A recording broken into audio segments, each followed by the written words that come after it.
respected compeers, the chairpersons of the sessions today, Esther Rako, the president and colleagues of the Naga Student Federation and the Center Organization Committee, most respected special guests, Ino J. Kumosha, our Emile L. Dico, the panelist hosts are Lunglen, all the distinguished panelists, dignitaries, invitees on the dais, ladies and gentlemen. I'm humbled and honored to stand here to extend the Naga Mothers Association blessings and warm greetings to all of you on this auspicious occasion of the 31st Naga Student Federation General Conference.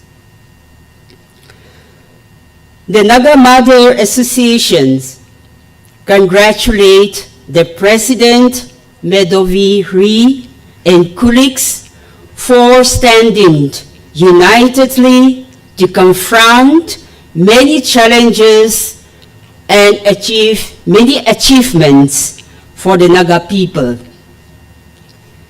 As we all are aware, in this changing era, our youth and our students are going to face more challenges in their life.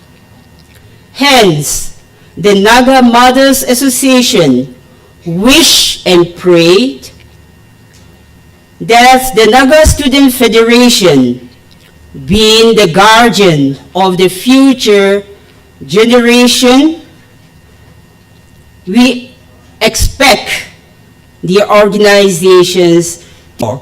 Once again, the Naga Mothers Association congratulate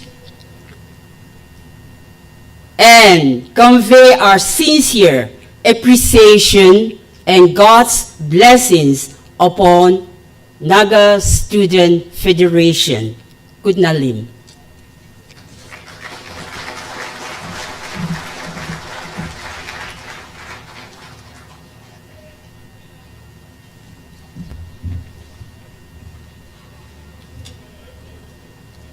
Thank you, Ma'am Anjali, President Naga Mothers Association, for the words of encouragement.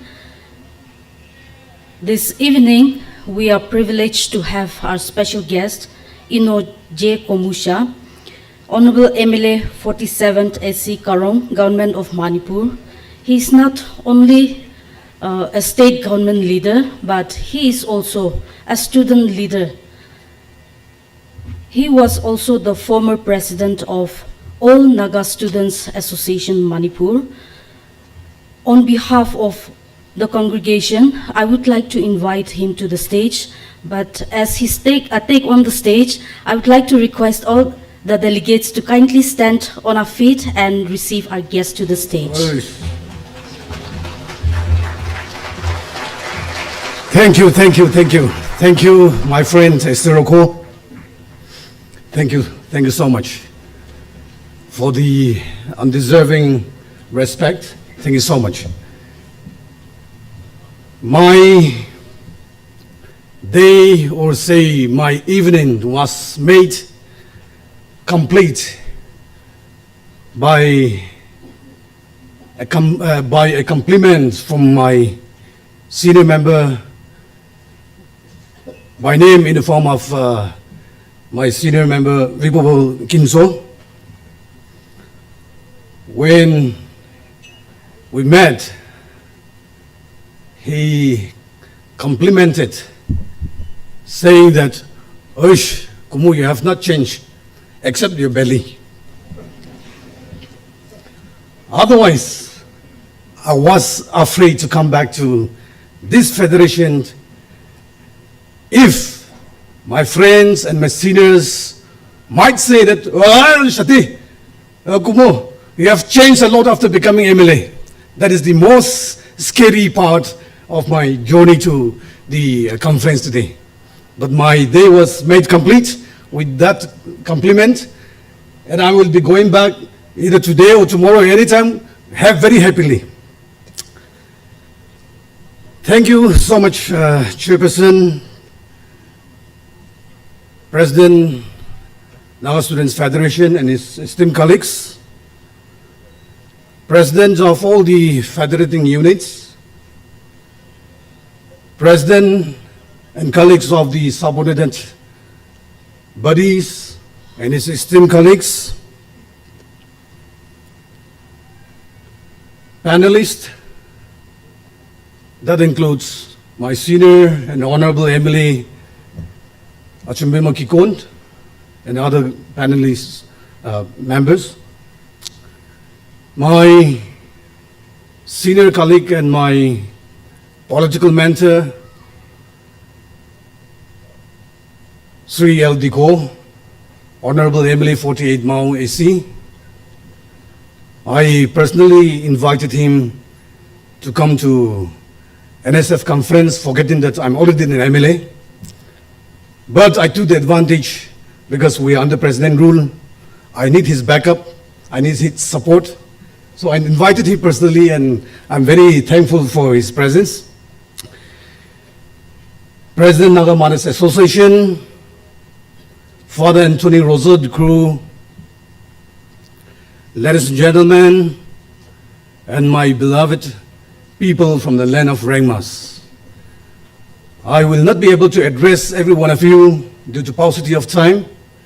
However, kindly accept and consider that I have paid my equal respect to all the gathering today. Friends, I have always been a party to the NSF conference in the form of a unit president or in the form of a subordinate unit president, in the form of the Central Organizing Committee, or as Election Monitoring Committee, or as a senior member to the Federation, and most importantly, as a delegate.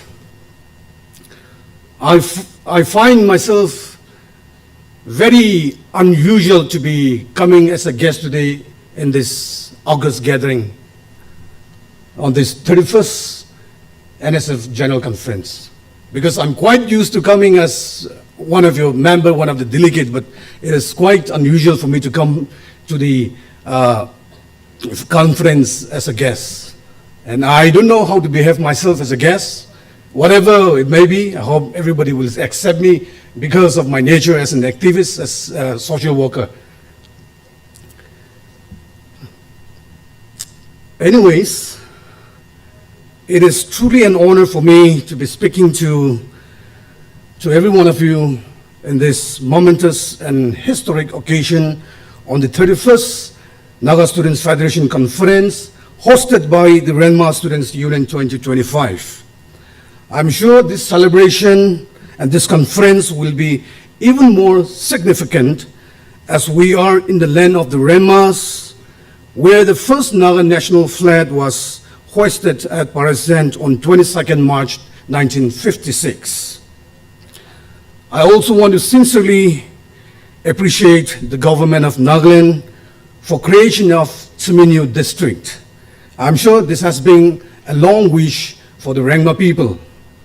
And I also have wishes like that, which almost all the Nagas have such wishes. For example, I also wish I have a permanent district of my own, for example, because we Nagas, we have that mentality to call something as mine or yours. And sometimes that is also becoming a problem to the Naga society. I wish I have sufficient time to speak to you, to the young Naga minds and the Naga leaders, but I may not be permitted to do so due to constraint of time. Yet, you will hear and learn so much and lots from the panel speakers. However, what has been spoken by me may kindly be considered and accepted as the words that has come out from my heart. Ladies and gentlemen, we are in a very challenging time, and our time have become very challenging with the advancement of technologies.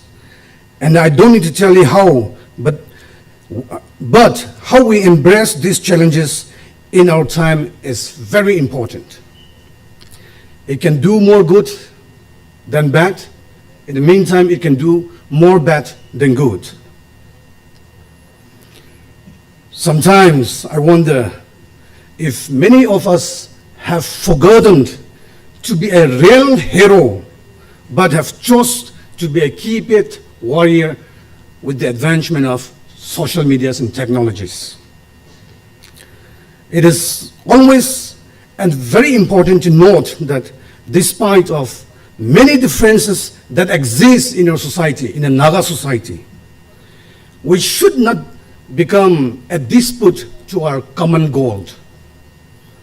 And we should not sow the seed of violence in our time. Today, our Naga society demands the true you and me, not the fake you and me. Today, the Naga society demands us. The Naga society needs us, the true you and me. The true you and me, who is sincere to ourselves and sincere to the people. The true you and me, who have self-integrity and have social integrity as well. The true you and me, who is true to oneself and true to Naga peoplehood. And most importantly, the true you and me, who does not have unbiased or favored commitment to Naga peoplehood. I find this myself very challenging. What our society needs today is not who is right, but what is right.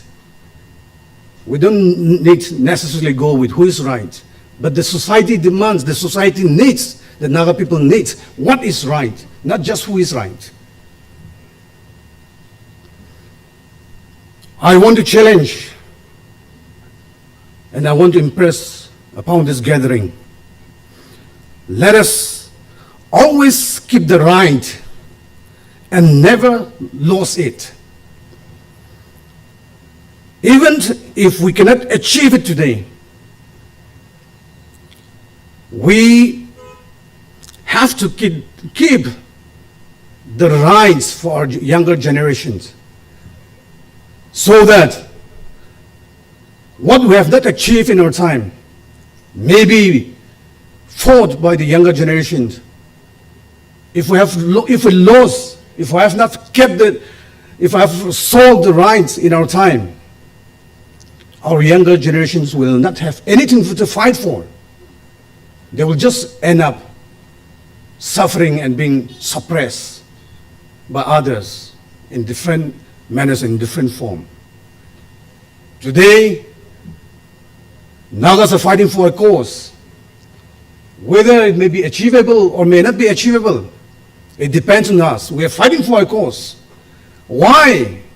Because our forefathers have kept that right for us. They have not sold out that right for us, which is why we are able to fight. Had our forefathers sold out the rights, we will have nothing to fight. We will be suppressed more than what is being done today. So therefore, I find it very challenging that we'll have to keep the rights, even if we fail to achieve in our time, for our younger generations to fight in their times. There are many problems in our society which we have to do away with today, which we have to do away with. Where we have too many groups, where we have too many organizations, where many people are compelled to favor a person or group simply because of our family system, because of our relationship system, or because of our culture or our tribe's culture. On the other hand, are we self-dividing because of these reasons? And it has become very easy, or much easier, for an outside force, or for an outsiders, or for any agency to interfere in our affairs and business, because we have opened the door for them to interfere in our affairs, our business, and we end up blaming ourselves that outsiders are intruding and interfering in our business. They could easily intrude because we have opened the door for them to enter into our affairs.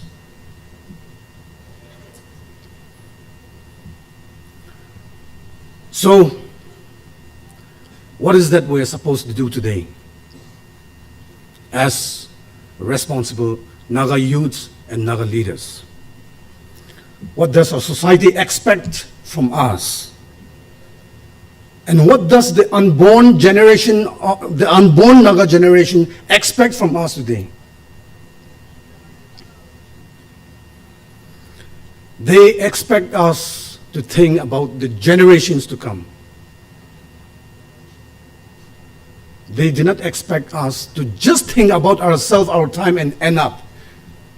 The unborn Naga generations are expecting us to think for the generations.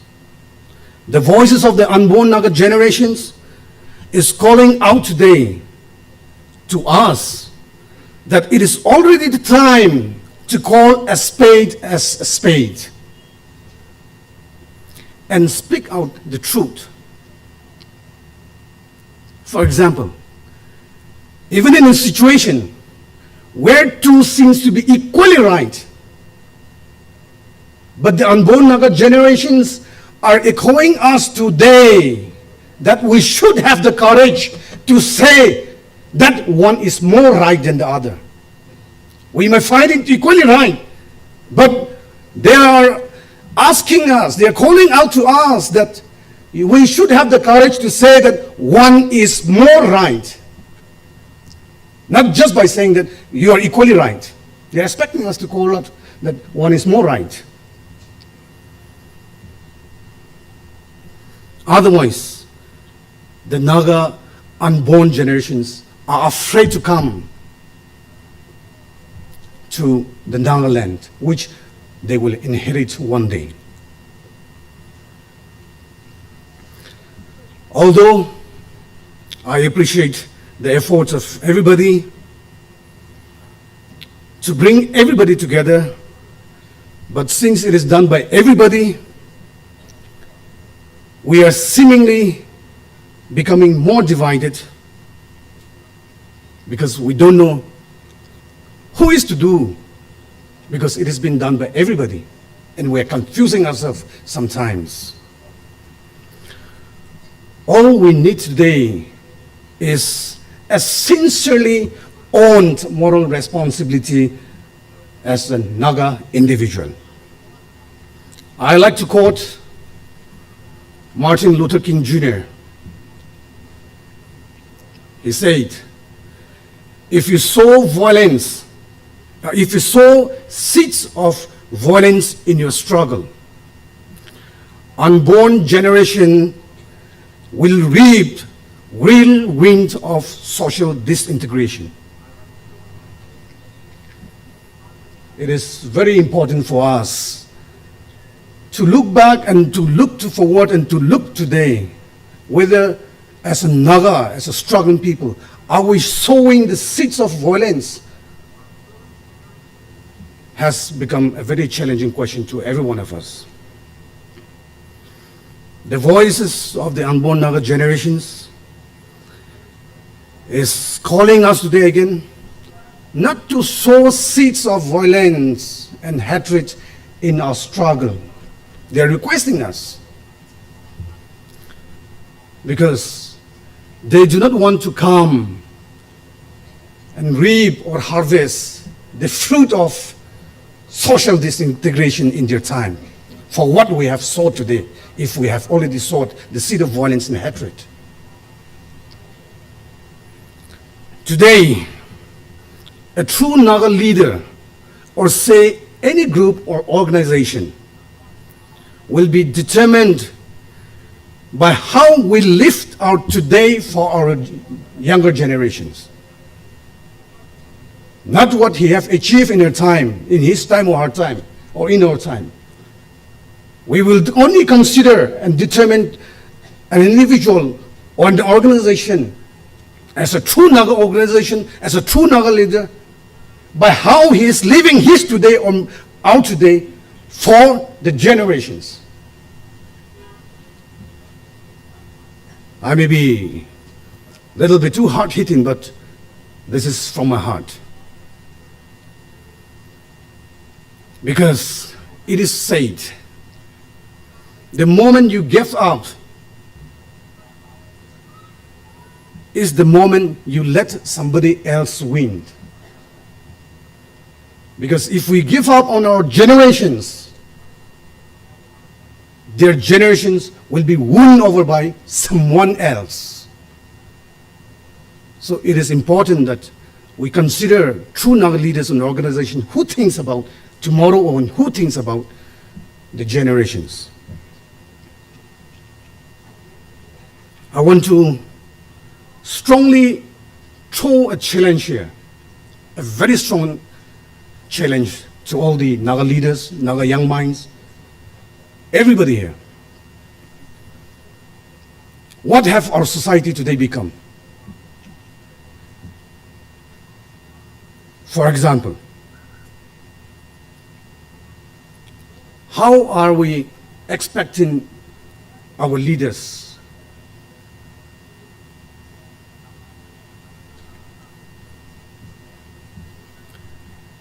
we chose our leaders, we elected our leaders, we mandated our organizations,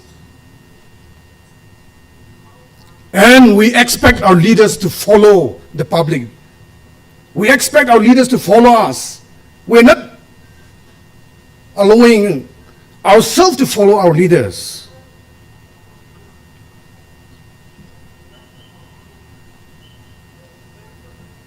For an example, you got into a bus, you know where you wanted to go. For example, you wanted to go to Waka, Mao, Kohima, Dimapur. You got into a bus. But the passengers are not allowing the bus driver to drive. The passengers are grumbling and complaining that the bus driver does not know how to drive. The passenger grumbling that the bus driver does not know the route, the way. The passengers are complaining and not allowing the bus driver to drive. Have our society become a society like that today? And I want to conclude by saying today, let the bus driver drive. Khognalim, and thank you.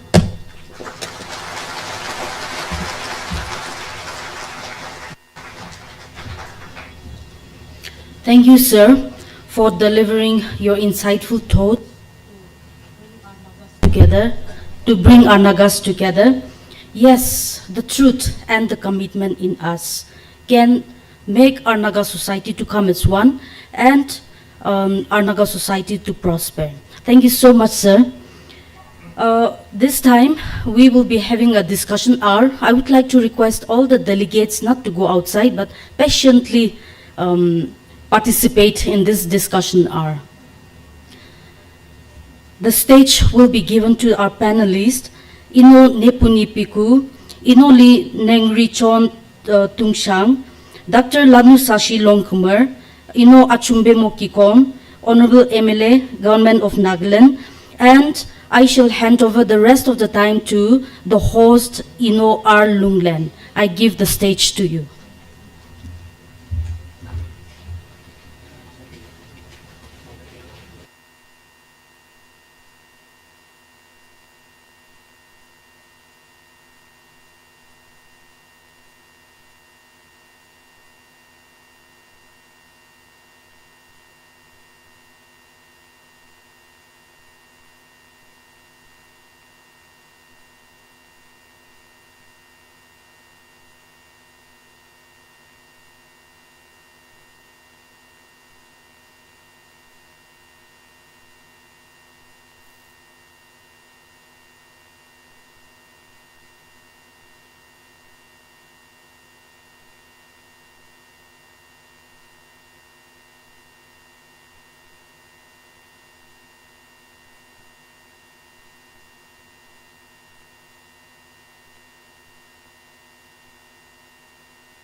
Yeah, coffee.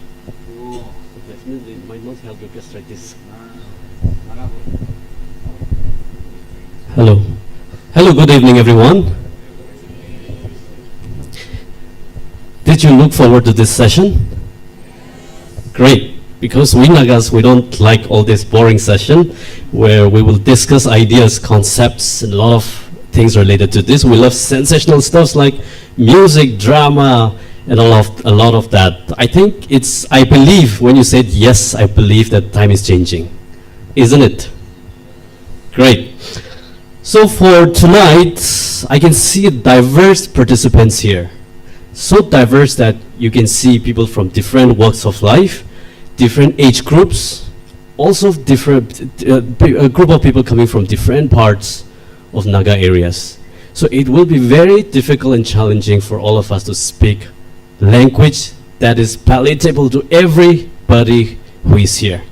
But I believe and hope that you all will bear with us as we try to just express our thoughts honestly on this matter. So the topic for today's panel discussion is, does anybody know? You all are aware of the topic, right?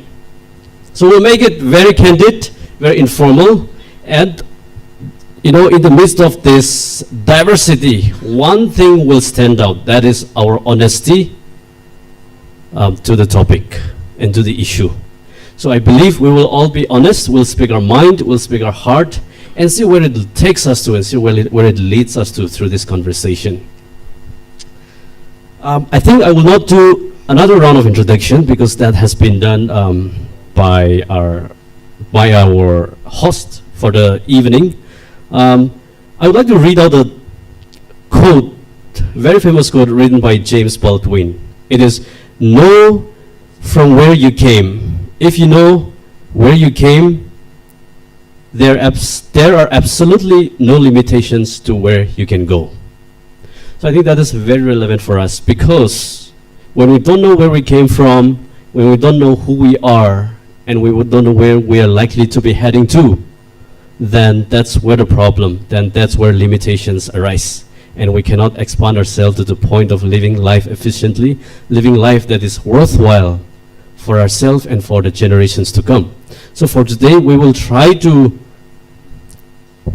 delve into this topic as much as we can and do the best we can. So the topic for today is youth as the bridge to our political future. So it is a privilege, in fact, to welcome all of you in this panel discussion. And it is going to be a conversation that lies at the heart of both continuity and change within the Naga political movement. So when we say political future, it just doesn't necessarily the politics that revolves around within the constitution, within the Union of India. It's about the people, the Nagas as a whole. What kind of political future that we are trying to bridge as a youth.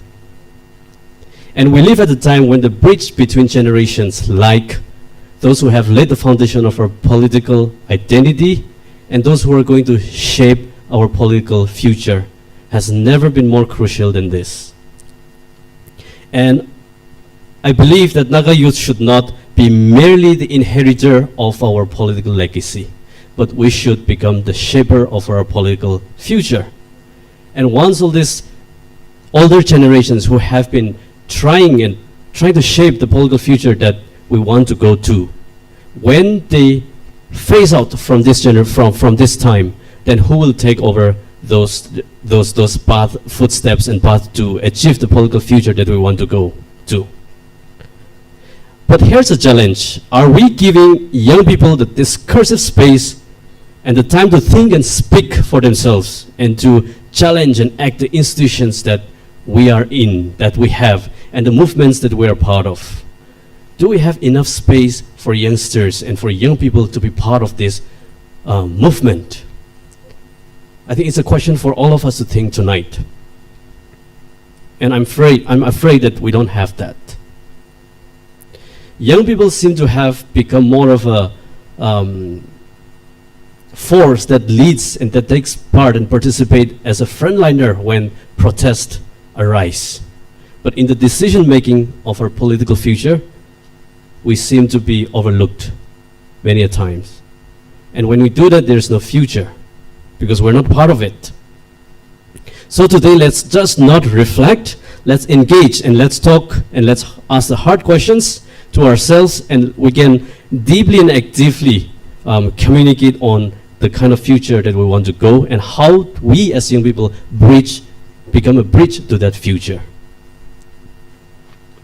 So now, in order to really jump into this conversation, this panel discussion, I would like to give time to each of our panelists to give a quick introductory remark on the topic, youth as the bridge to our political future, and then we will start the conversation thereafter. So I would like to give time sequentially from here, which is fine? Okay, ladies first. So we'll have a very informal, open conversations. Thank you for the honor, ladies first. And I wish this would be every day, not just on the stage, right? Yeah. Well, the remark, it's a topic which is very crucial. And my prayer is that we don't... Yeah, of course. Can you hear me? Right. Yeah, so my quick remark is that we are going to discuss a topic which is so vast, yet so crucial. And I pray that all of us here will not go back empty. This is my prayer. Thank you. Good evening to all of you. Just catching up with the host. I just want to put it this way.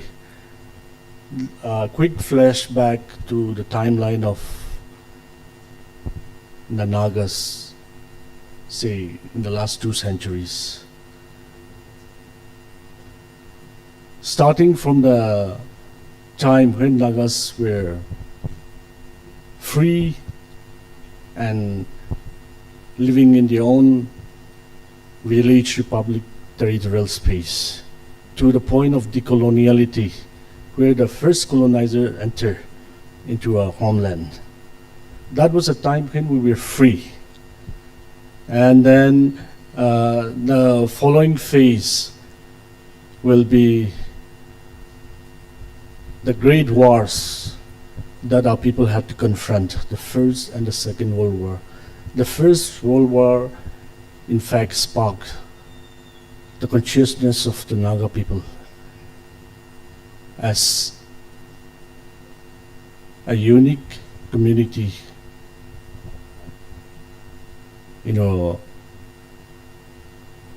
part of the land that we inhabit.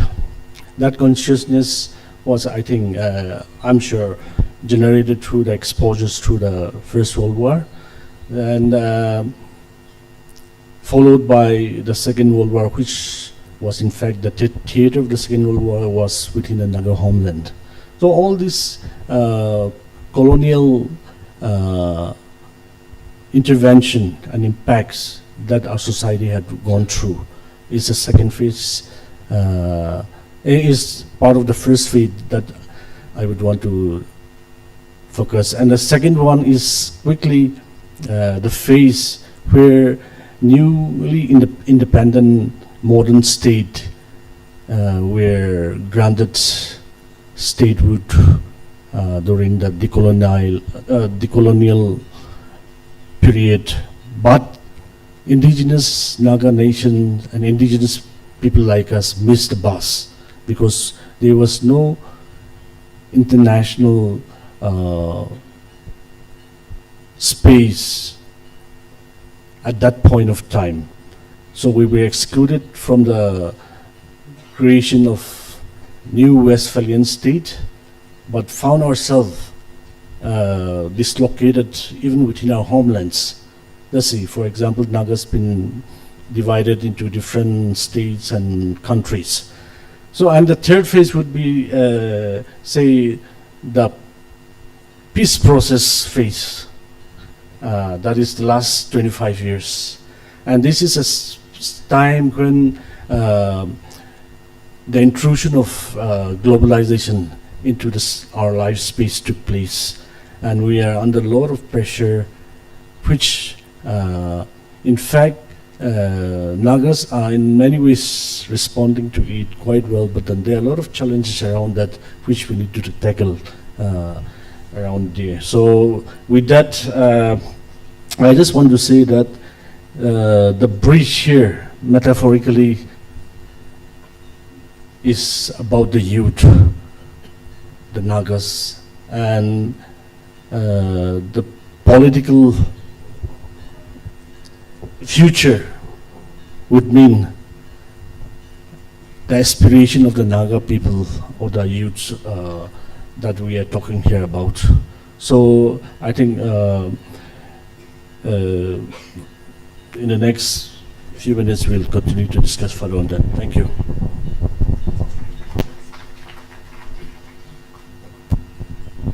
Yeah, just quickly looking at the topic, youth as the bridge to our political future, and contemplating on the present youth, I myself got a bit confused because looking at the present scenario, it would seem that for the youth, particularly those who were born after the ceasefire, 1997, talking about Naga political movement or trying to dream about Naga political movement will be quite confusing, because the Naga political movement that we started by our parents, it was then very different from the Naga political movement that we have after the ceasefire.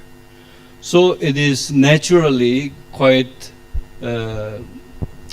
I want to say that it is quite natural for the youth to be quite confused.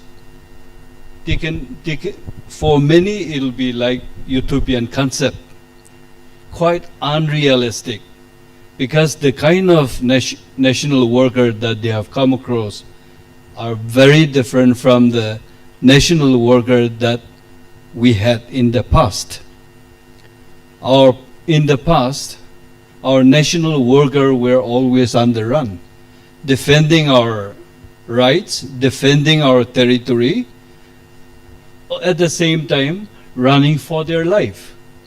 Now today we have national workers who have the best of the facilities and who often go against their own people who have been supporting them. So definitely youth will be quite confused. So in such scenario, connecting youth with the Naga political movement need a lot of thinking. That's what I feel. Another thing is, I would like to remind that every phase that we have come across before statehood of Nagaland and after statehood of Nagaland, we are also going through different phases. After the statehood, organization like NSF, NPMHR, Naga Mothers, Naga Hoho were the apex body. Those few organizations were also defending the rights of the Nagas in different platforms. There were also Naga national workers who took up arms in defending the Nagas, Naga interests. But all those civil societies and organizations were also working hand in hand for the interests of the Naga people. So we have different phases of engagement where youth have been always part and parcel of the movement. In spite of all this disillusionment in the present scenario, I would like to remind all of us that way back in 1954 to 58, when the Naga movement was at the peak, when our movement was starting to take shape, it was the Naga youth movement. They were part and parcel of the larger Naga political movement. The elderly seniors were taking up arms, but the few educated Nagas, boys and girls, they came together and give a very strong helping hand to the Naga political movement. The story, I mean, what we learn is that it was the Naga youth who were networking the most crucial thing, that is the intelligence networking. They were the one to run around and then inform the Naga elders. They were the one to feed them at the right spot. So they were playing a very crucial. So in spite of all these challenges that we have come across after the statehood of Nagaland, Manipur, Assam, Arunachal, youth have been always part and parcel of the movement. So we should not forget that the movement belongs to older generations. There is a, yes, there is a disconnect, but what is important is that how can we connect this? How can we bridge up the gap? That is the most crucial thing. So I'm happy that in spite of a lot of disillusionment among the youngsters, it is not their fault. It is the outcome of the ceasefire, and at the same time, it is the outcome of the Indian intelligence who have very successfully divided the Nagas left and right on tribal lines, on region lines, on different categories, government servant and non-government, all this they have divided. In fact, Indian intelligence have been very successful to also dismantle the existing civil societies. And you see, during this, so what is important is, one thing I'm happy to share my observation is that Nagas, I mean, the spirit for freedom, the struggle spirit is still very strong. In pocket-wise, Naga youngsters are taking up in literary forms. And I think this is the right kind of platform where NSF should be encouraging the younger generations to be more strong. Yeah? Thank you.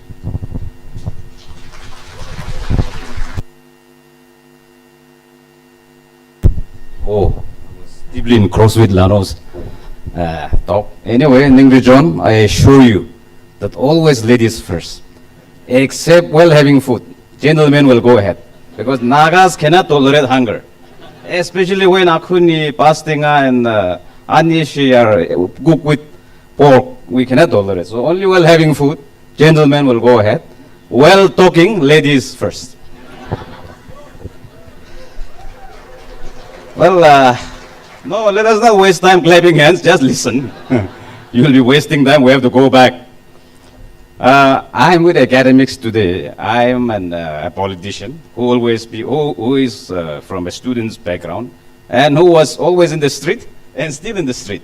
So I don't know how to sit and talk like this. So anyway, since the organizers approached me just to encourage the youngsters here and the upcoming leaders, I've just joined the academics. I'm in the academic here, the most learned as far as the Naga issue and other subject matters are also concerned. You all must be attentive and learn something from them. I will only provoke your thoughts. Young friends, do you know our history? Let us say informal history will be 1,000 years. But if we are talking of written history, formal history, we will have to celebrate 200 years of our record, history on record, in 2026. Because after the Treaty of Yandabo in 1826, so we will complete 200 years, isn't it, by next year, 2026. That was a treaty that has kept the Naga areas outside the domain, the suzerainty of British rule. The Manipur and Assam were kept under British rule. But when we say Manipur, it is the Meitei kingdom, not the present map of India, okay? Remember that. When we say Assam, It is not the present map. It is our home kingdom. You all must be clear of that. So these two areas were kept under the British domain, but our areas, you see the record, were kept outside the British domain. So our written history starts from there, as far as my interpretation is concerned. I don't know how my other friends, panelists, will interpret, but that is my interpretation. So we will be completing our formal history by next year, 2026. So it's 200 years history. Remember that. We have come this far as one people, as one nation, as one Naga family. Anybody, any individual, any organization trying to interpret that we have lived to a small portion of TSEMINYU district, of a small area like the market. No. That will be those people, individual organization will be misleading you. As a young, upcoming young minds, I would like to remind you, your topic today is youth as the bridge to our political future. What do you mean by political future? All the educated people are here. What comes first? Unless your political identity, unless your identity is clear, unless you are safe on that, nothing is clear. Everything will be a lost case. And therefore our elders, our leaders, we're very conscious of that. First thing first, what comes? Political identity. Then economic development comes in. Economic development will just vanish even if you construct 100-story building, even if you construct the best of the best railway stations, the best of the best international airports or seaboard standard. It'll just finish by one political decision, you know? So political identity comes first. And Nagas, we are proud people, proud family because of that. Our leaders have decided, elders have decided at the right time that we have a separate political identity called the Nagas. And today I am an elected member inside the house, but I speak because the world have recognized, India also have recognized that Naga issue is a political issue. Why should you feel scared of speaking that? You have every right. I have every right to say on that, speak on that. Remember that. Now, youth as a bridge to our political future. Who are the youth? Weren't the youth bridging the gap, bridging the political future in the past? I was asking Madam Rosemary here, what Uncle Fizo, when he died, could be his age. She was telling me about what, 90 plus years. He has joined during his prime time, youth. Was he not a cap to the preaching the cap? So also the other leaders. We have Uncle Muiva in the NSF who have joined after graduation from the University Shillong, isn't it? Right after not MA, Master of Degree. At their prime youth. So also it's difficult to mention quite a lot of people. The living as well as the dead. And also in some other group. They have failed at their prime time and taken the Naga movement forward, Naga issue forward. So therefore, in our generation, but this generation, I don't know whether this is called Generation Z, whether there are lots of technical terms today. So we have already, diverted from our thought process. Your identity comes first. I was in Boston recently. I went to America to attend one program. There was one MLA from Maharashtra. He is a tribal MLA. So I told him, which party do you belong? He said, I am from a national party. My brother, my friend, he told me, I used to get inspiration from your people, Naga people. We are tribal, you are also tribal, but you are very powerful. I said, I belong to a regional party. For us, we cannot even organize a regional party. For you, you have that. I said, we have a national movement. Yes, I'm aware. Even in India, even if we choose to live within India, friends, young friends, there are lots of discriminations. And my friend looks like a real Indian with his mustache, with the physique, with the color that they have. For us, too, even that is also different. But they have such kind of feelings. Imagine that. Thank you very much.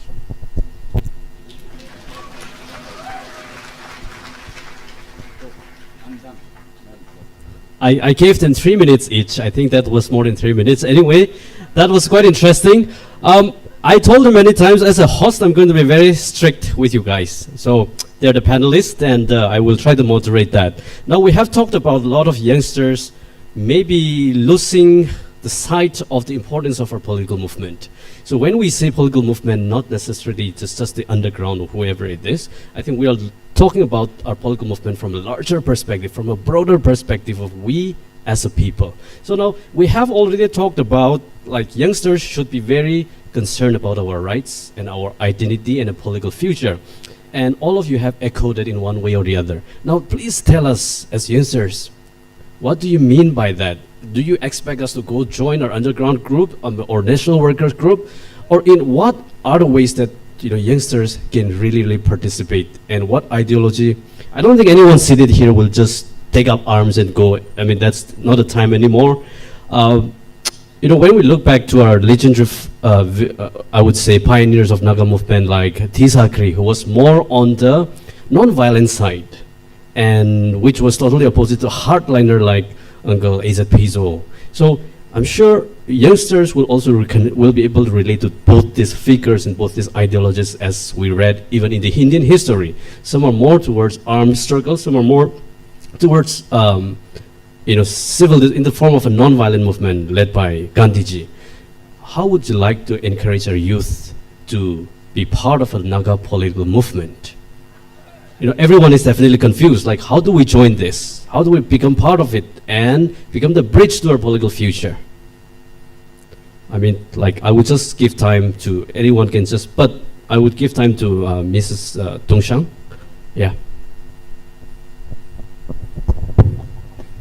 I think one of the greatest misconception that we have when we talk about Naga movement is understanding only in terms of the armed national movement.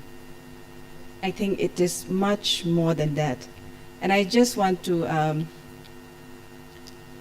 just remember a poem that I wrote many years ago as I look at women in the villages who are struggling to fetch water and firewood, even now, okay, even now. Let us not assume that all the villages are now well connected, or, there are still women who are walking hours to go to the nearest bus stop. So when we talk about Naga National Movement, I think it is so important to say that the movement is us. The movement is all of us. It has to be connected to the political economy that we have. And I think this is one disconnect. We always look at it in terms of the peace negotiation or what the NPGs are doing. I think it is all of us, and mostly I say women. And why do I say that? Because they are the ones who keeps the economy running. They are the ones who keeps the economy running. Yeah. Thank you. Thank you. All right.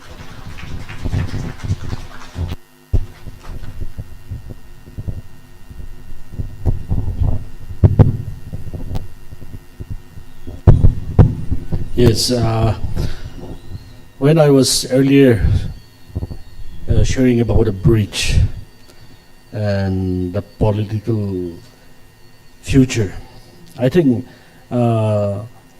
we all are aware that throughout history, the youth have played a very important role in transforming the society.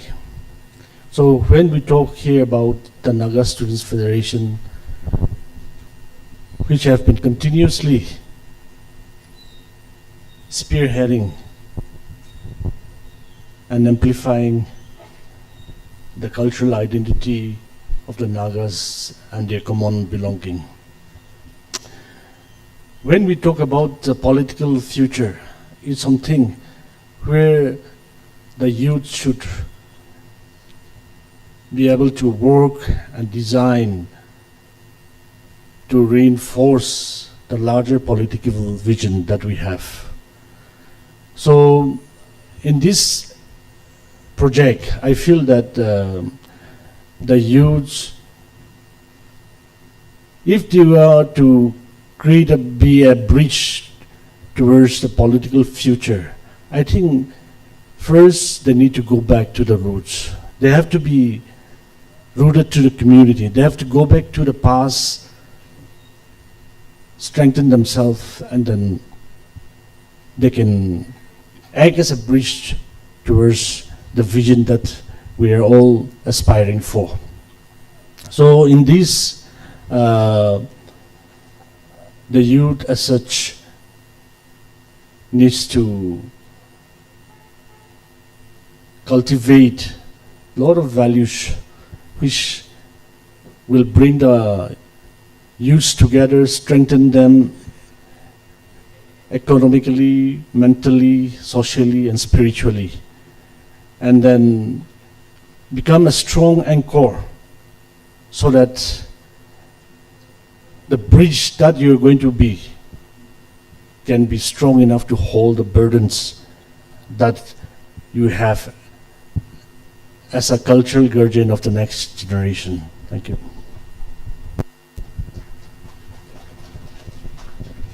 And I think let's specifically also come down to what do we mean by going back to our roots, and how can youngsters take cognizance of those roots, as in this is the roots that you have to start with, if you really care the peoplehood of the Nagas. For tonight, I think let's also spell out this is, what elders want you to do if you really care for your people. Because when we are left with the idea of go back to your roots, because we don't know what do you mean by the roots, I think it'll be nice to define that in a very concrete way too. Yeah, I mean, I think anyone who is willing to answer can take turn.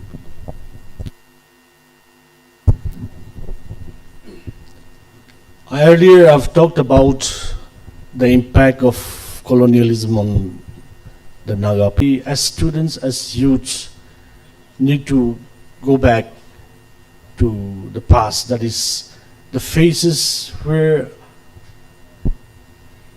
earlier I've mentioned about the phases that we have undergone.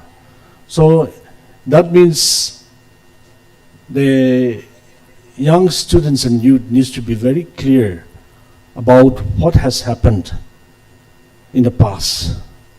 For example, today, the stories that are being told in various universities or in the different forums that we see, most of the stories are written by outsiders.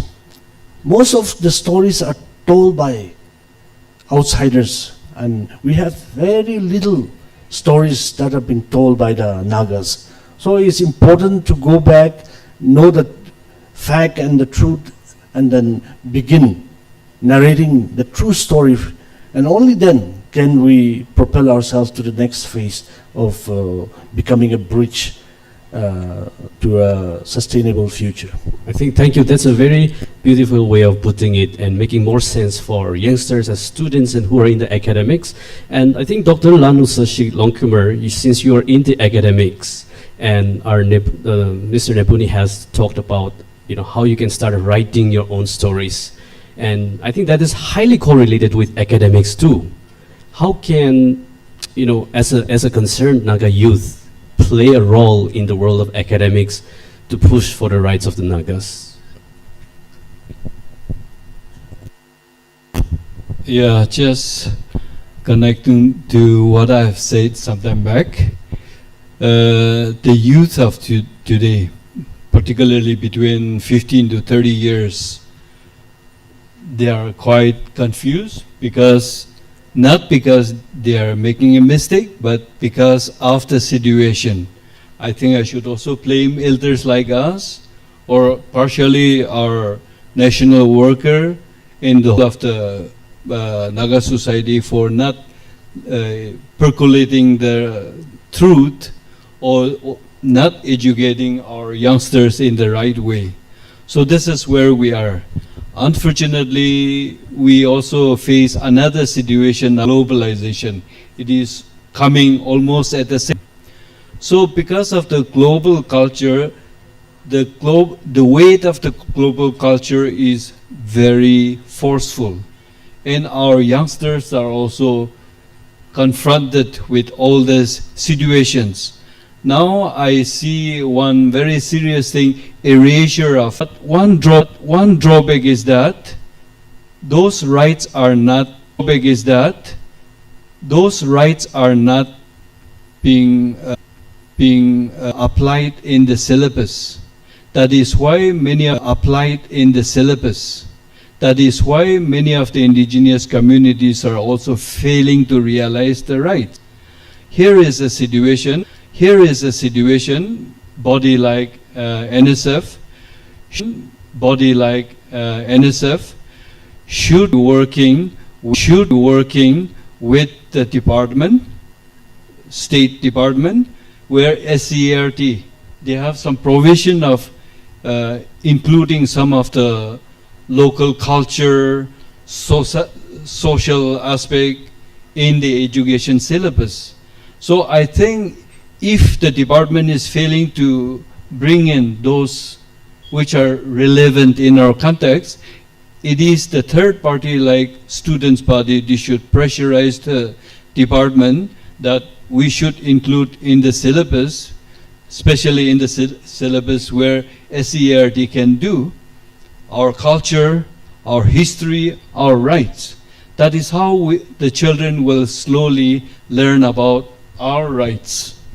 I think that's very relevant, I would say, and that's how students, as a Naga Students Union, Naga Students Federation, can become a bridge to the political future that we want. That is awareness of our rights among the youngsters and for the next generations. Now, I don't know how NSF chose our panelists, but whether this is coincidental or intentional, they come from a varied background, and I want to ask our honorable MLA again. Can you work for the rights of the Nagas within the political system of India like you are in right now? How effective it is? Is it practical? Yes, why not? It is. Please kindly shed light, because I'm sure a lot of youngsters would like to join politics as well and to propagate the rights of the Nagas as well. It is. Yeah, please shed light on that.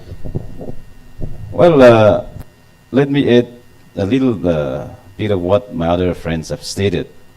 If you look Naga political movement from a prism of factions, you'll get frustrated. That is where you have to have clarity in your thought. If you look, I'm repeating again, if you see the Naga movement from a faction perspective, you will get frustrated, my friends. Don't look from faction perspective. It is a movement for our future and for our homeland. Remember that. We are yet to officially achieve that. No doubt, we have lots of documents that can substantiate, support our movement, and it has been officially, we have a record of even transmitting to the extent of United Nations. So our records, our histories are clear, and that is our strength. So be clear of that. Now, as someone who is also an elected member now, yes, this is our rights. We have not voluntarily given consent. We have not very happily agreed to be a part of the system that we are in at the moment.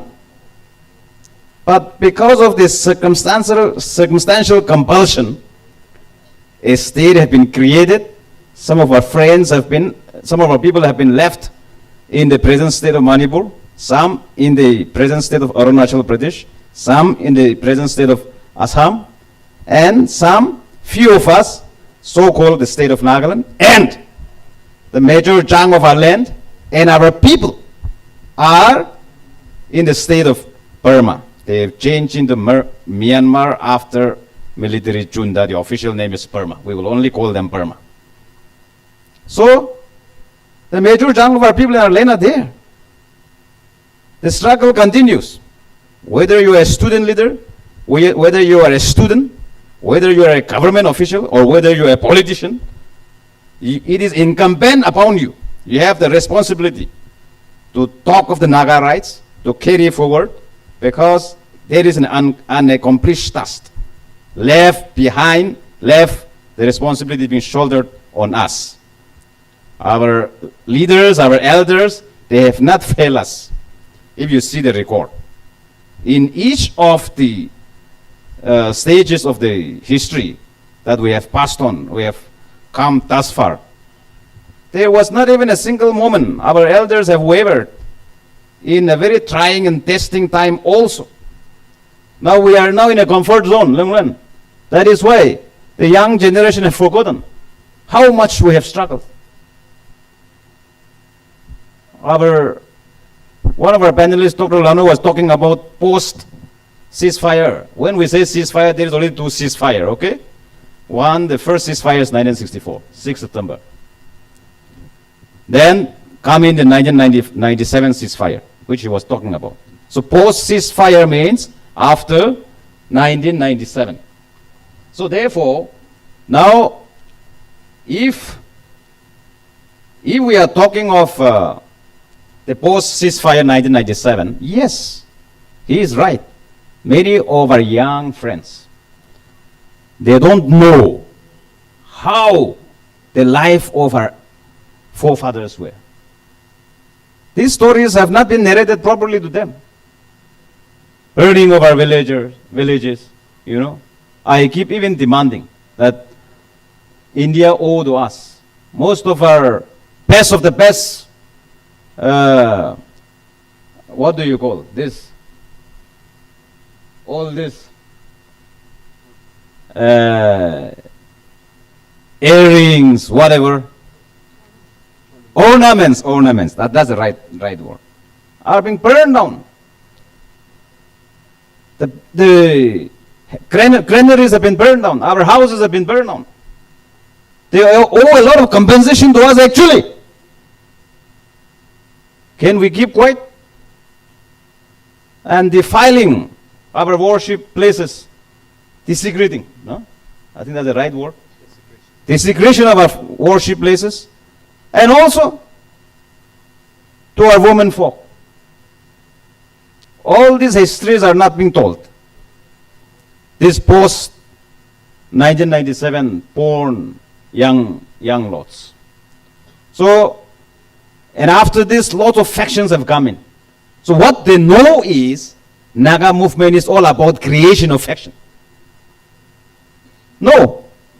And government of India is to be blamed. Because they are the one creating more factions. I'm very vocal on this. Instead of finding the right solution. And this is where as a politician, I've been talking inside the house also, even in all front, that this is not the way government of India should be approaching to the Naga political issue. Because if they want stability within the Indian Union, the Northeast, especially Nagas, have to be treated with respect, by respecting our history, and also finding the right relationship between government of India and the Nagas, the people of India and the Nagas. Thank you. I think I'm going too far. I hope that answers some of the questions, like whether when you are even in the political system, you can, please. A quick addition. Just adding supplement to our panel speaker. Now we are talking about Naga process here. Why is not coming to a meeting point? Now, if you see the contestation between the Nagas and the Indian state, they hold two diametrically opposite worldview. India became a Westphalian state, copying the imperial mindset. Kindly define that in a layman's term, Westphalian state, so that they can connect you better. Okay, indigenous people are people like Nagas who live on the land, who believe in a consensus approach to making decision, who are in fact practicing self-determination in their own daily lives through the institutions that we have. For example, Nagas as a people have declared their independence in 1947. That is a day prior to India. That's what our ancestors or our elders communicate to us. That was the phase when the British were about to quit the colonies. And in the past, if you see India was brought together by the East India Company into a compact British India. Before that, there were more than 500 British states. So when we talk about Westphalian state, it is a state that emerged in the 16th century, where the European states arrived at a peace deal of Westphalia, which laid the foundation of the modern state. For example, emphasizing on a defined border, territorial border, promoting individual rights, promoting private property, on promoting a stable, organized government with a standing military. These are which characteristics which came out of Westphalia. So, for example, India, after becoming India independent, India adopted this Eurocentric model, which is alien to many of the Asian cultures. Asia has a lot of kingdoms or principalities, but they didn't have any defined structure of the territorial space. It's more or less defining the sphere of influence that they possess those days. So now when we talk about Nagas being given some status within the Indian Constitution under Article 371A. I think, yes, we can get back to that later, if I may just, because that's one yeah. last point. Now, when we are categorized as T, we don't enjoy the full citizenry of that state, just say. Yeah. So, for example, Nagas may have been provided the power to protect the cultural heritage. But beyond that, Nagas are not self-determining even after becoming a state. Makes sense. Let's see, because the property decision to take decision on property and future. Yeah, I think I'll come to the topic of self-determination as a follow-up question, but I want to hear a perspective from Ms. Ning Rijon again on, gender versus the political aspiration. How women, we have our representatives from Naga Mothers Association as well. So how important it is for women, for when we think of Naga movement, what comes to our mind normally is the manfolk going for a war and going to the jungle and fighting for it. But how women, how the role of women, can you just educate us on how significant their contributions have been to the Naga movement? Yeah, okay.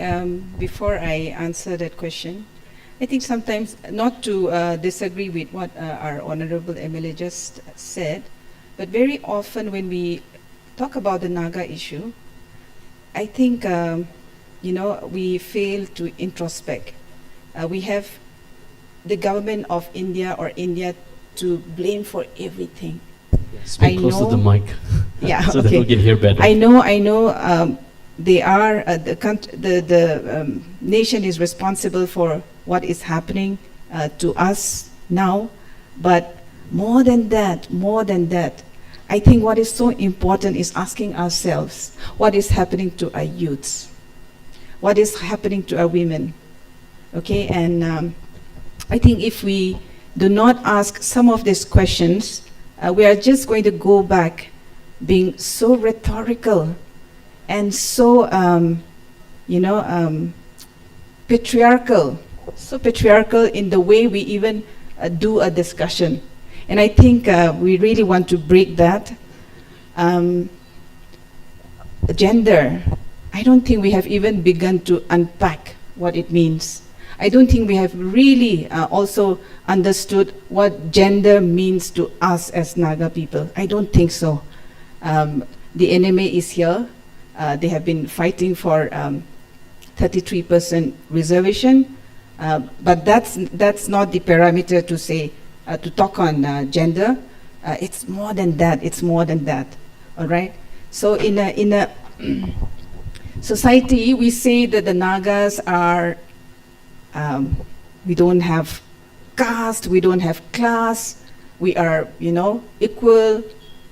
I think we can just look at what is happening in a household, what is happening in a village, and it will give us an idea of what is Naga patriarchy. And I think this is something which we really need to deal with it. And it's not about only property. It is not only about who represents what, or it is not just about decision making. I think it is much more than that. National movement, if you are talking about the contribution of women, if the men have gone to be in the movement, I think it's the women, like I shared earlier, who is running the economy. Who is running the economy? They are. And how do we define a movement when your hearth is not burning? When the kitchen, there's no fire in the kitchen, what movement are we talking about, right? So I think there's this great disconnect and always this attempt to, make the movement as very male oriented. It's a male movement kind of a thing. Even in the setups, if we look at the Naga political groups, look at even the peace talks, we don't see women representing the negotiation. They're not in the negotiation. So does it mean that they do not have the capacity to talk, to participate, or to contribute even in terms of discussion? So this is something really, really, I think we really also need to talk about patriarchy. And if you ask me to define what patriarchy is for me as a Naga, I don't know, I've been playing with this again and again, and I've come to that point where I say patriarchy is the distance between godliness and manliness. Okay? The more closer you know God, the more you know who your God is, the lesser the patriarchy becomes. Okay? So I think this is a very personal thing, but it is also very collective, right? It is defined by who you are inside. And it's so good to talk about all this here. And then when we go back home, who are we? What becomes of you when I get off the stage? I'm going to be the mother that I am. What about the others? How did you come to the conference? Did you have to ask your mother for you to pack your socks and your shirts, for example? I mean, we can talk about so many things, but the practical, who are you? And unless we understand that, no matter how much we talk about the Naga issue, we'll be just stuck, we'll be hovering, and we will never be able to emancipate ourselves. Yeah.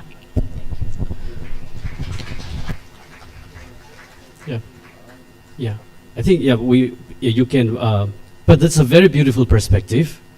While we talk about blaming the government of India who have been oppressing the Nagas.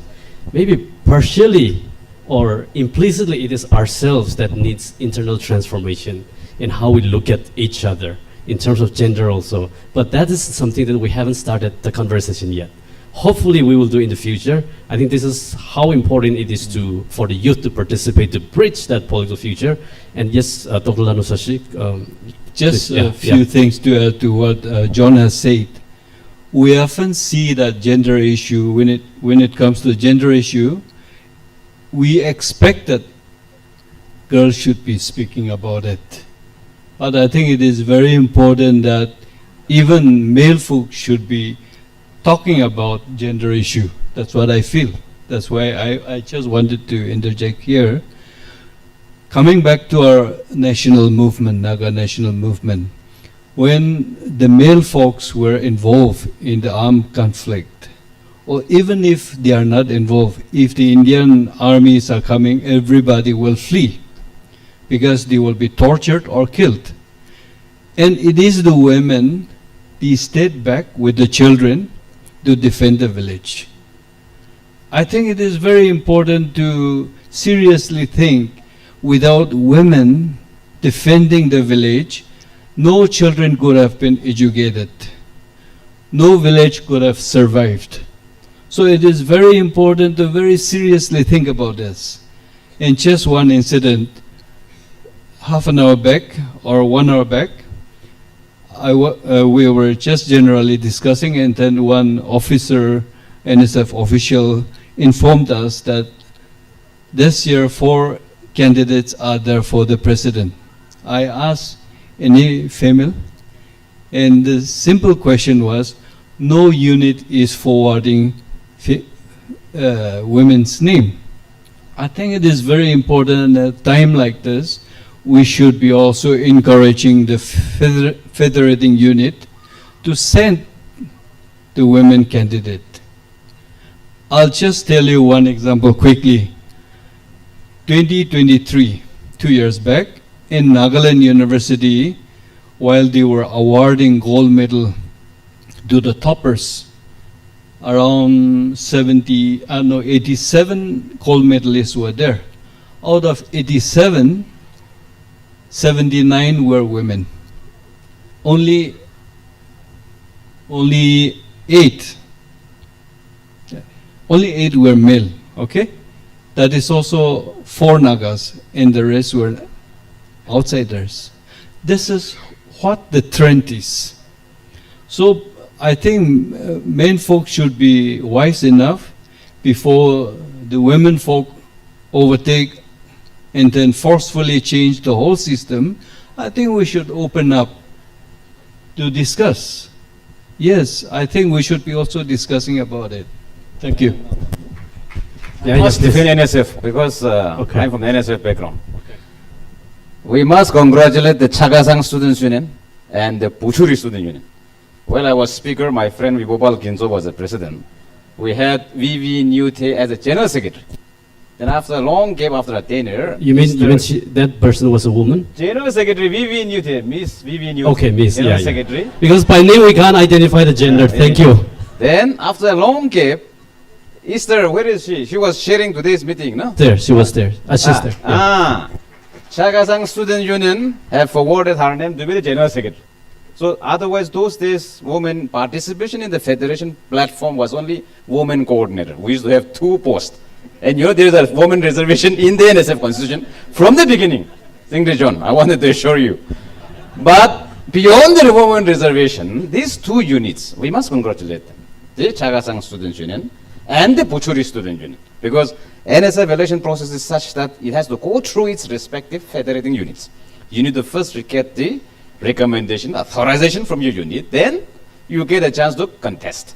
So we have already produced 2 general secretaries, okay?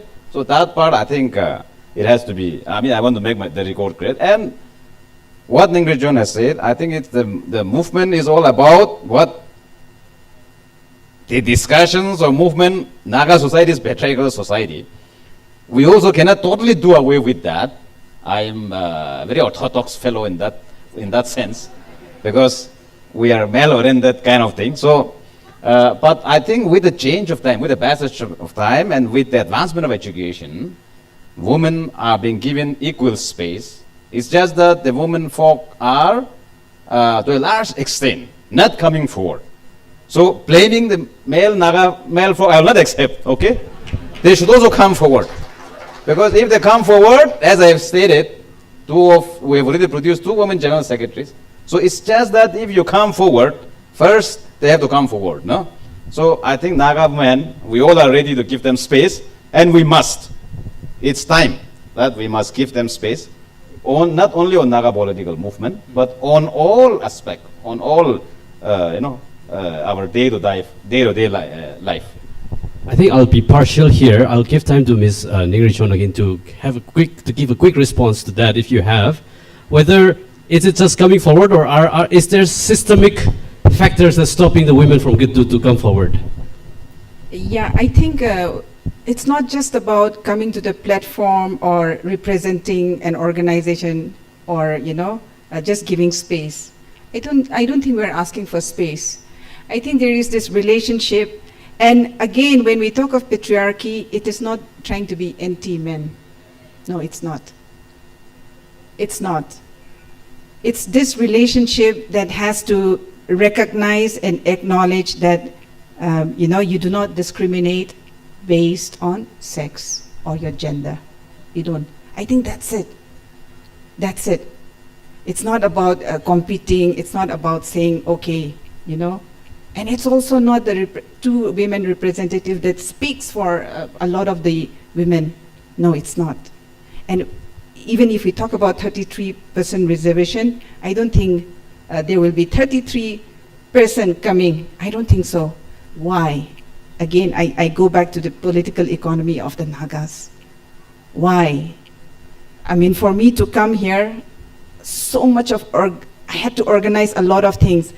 Who should pack my kids' tiffin, who should do this, who should do that. So it's not a competition, but it's about acknowledging each other's role and to also say, you are equally, important. I think it's just that. It's not about competition, right? Yeah, thank you. Yeah, I think we are all of us are, on the same page, and sometimes the interpretation happens to be in the way we express turn out to be a little different for the listeners, but I think we all are on the same page. I think we'll give time for the audience for 5 individuals to ask questions, but you can get ready with that. But before we give time to audience for questions, let's just define what is that self-determination that we're looking forward to, or that we are fighting for. Because it will be very important to define what kind of future we want, and that political future. So once we understand the future, once you are shown about the sort of place that you are promised that if you reach that area, you have swimming pools, you have beautiful spas, you have a lot of beautiful gardens where you can really enjoy. Once we're shown that, I think it gives us a direction for the youth to work towards that direction. But I think a lot of youth are confused of the kind of the political future that Nagas are moving forward to. We don't know, because we're really kind of sometimes confused and irritated by the fact that there are too many divisions and factionalisms and partisans. I think this needs to be gone. So now, how can you tell us that, hey, when we fight for self-determination, this is the place that we want to go, and and this is how self-determination looks like, in simple terms.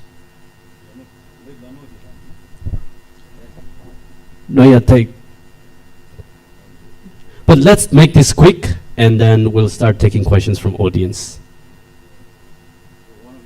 Yeah. Yeah, I think when Piku was talking about going back to the roots, I think it has got a lot to do with self-determination. And self-determination it's not just an idea. It's an everyday life. What we practice, what we do, what we wear, what we eat. Self-determination now, it's come to a point that we have to assert even with the kind of food that we eat. If you come to a place like Delhi, you can be discriminated for eating your own indigenous food, right? There was a time when Delhi police even came out with do's and don't, what you can cook, what you cannot cook.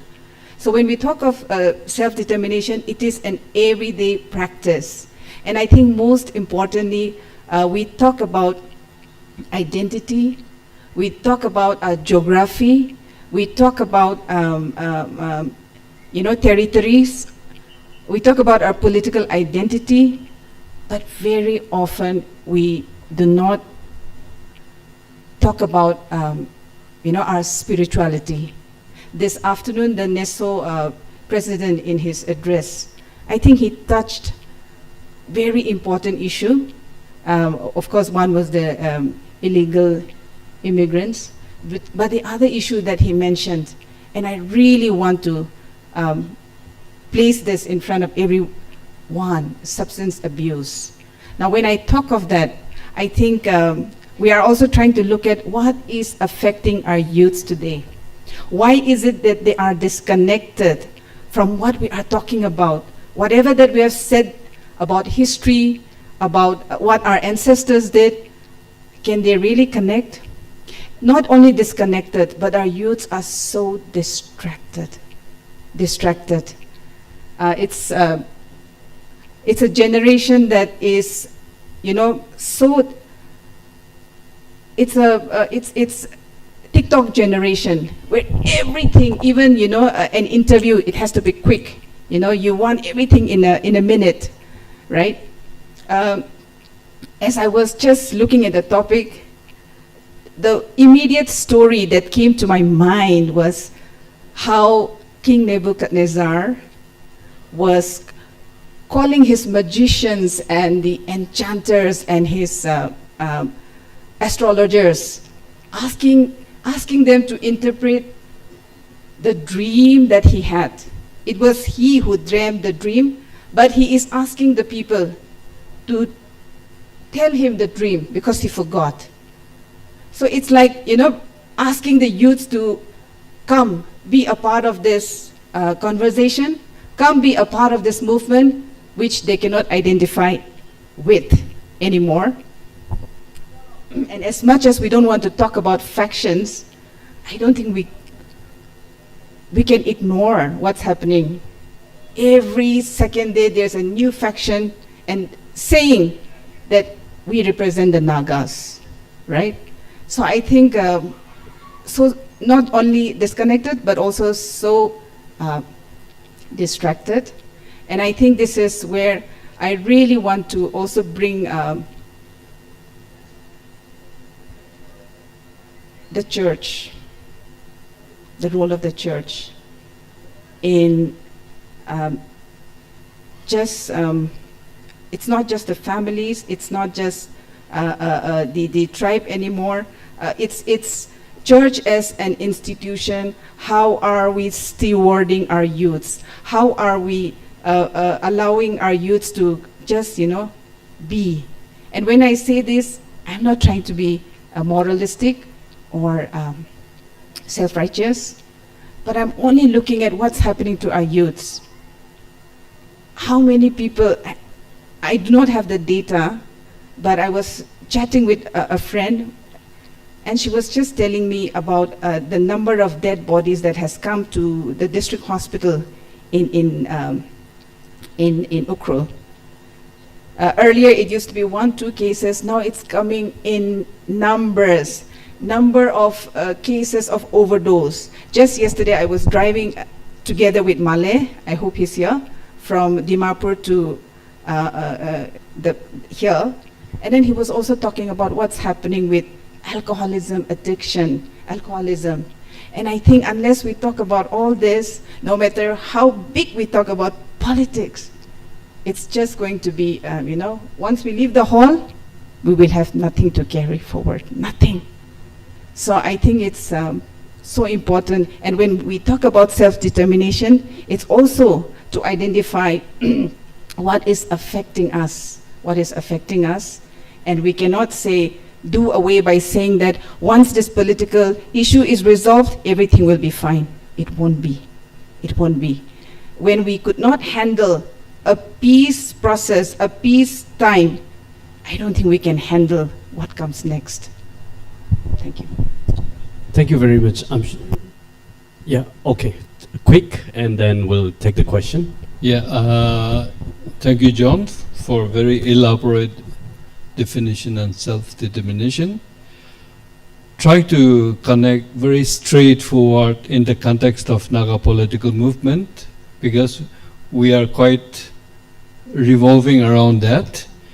We often, in simple term, we can also say, along with what John have said, that we perceive that our Naga self-determination would be where Naga people aspiration can be also fulfilled in a very crude form of political term. Because we want to also hold onto the values that our ancestors had. Now, not the value given or enforced by the state of India, but we want to go back and hold onto the values that we have. And we also want to assert to the right where we can have a very dignified Naga society, equal footing with the rest of the world. Because now we cannot do that, no matter how we try. We are being captivated in one way or the other. So for us, self-determination would mean even political liberation, no matter in what way it is. It can be more autonomy, it can be the shared sovereignty, or it can be otherwise. So I think we aspire that Naga people are one. We will define ourselves as peoples, not defined by others, like Myanmar, Burmese Naga, Indian Naga, Manipur Naga, Nagaland Naga, Arunachal Assam. No, we want to define ourselves as peoples, as one people. So all this are part of our aspiration, and we would call that determining our own future, where we can have our own government, our own elected government or selected government the way we want it, not conditioned by others. I think beautiful added. We cannot, say better than that for sure. Now we will give time for audience to raise questions. We'll take first 5 questions and then we'll wind up with that. Just feel free. Let's, as a bridge, you need to stand up and ask questions directly, and let's make use of this time. If you want to specifically ask to any panelist, please do mention that. Here's yeah. You have a mic? Or you can come and get from here also. Come and get it from here. There is one. It's running from pillar to post. Let's just get the mic.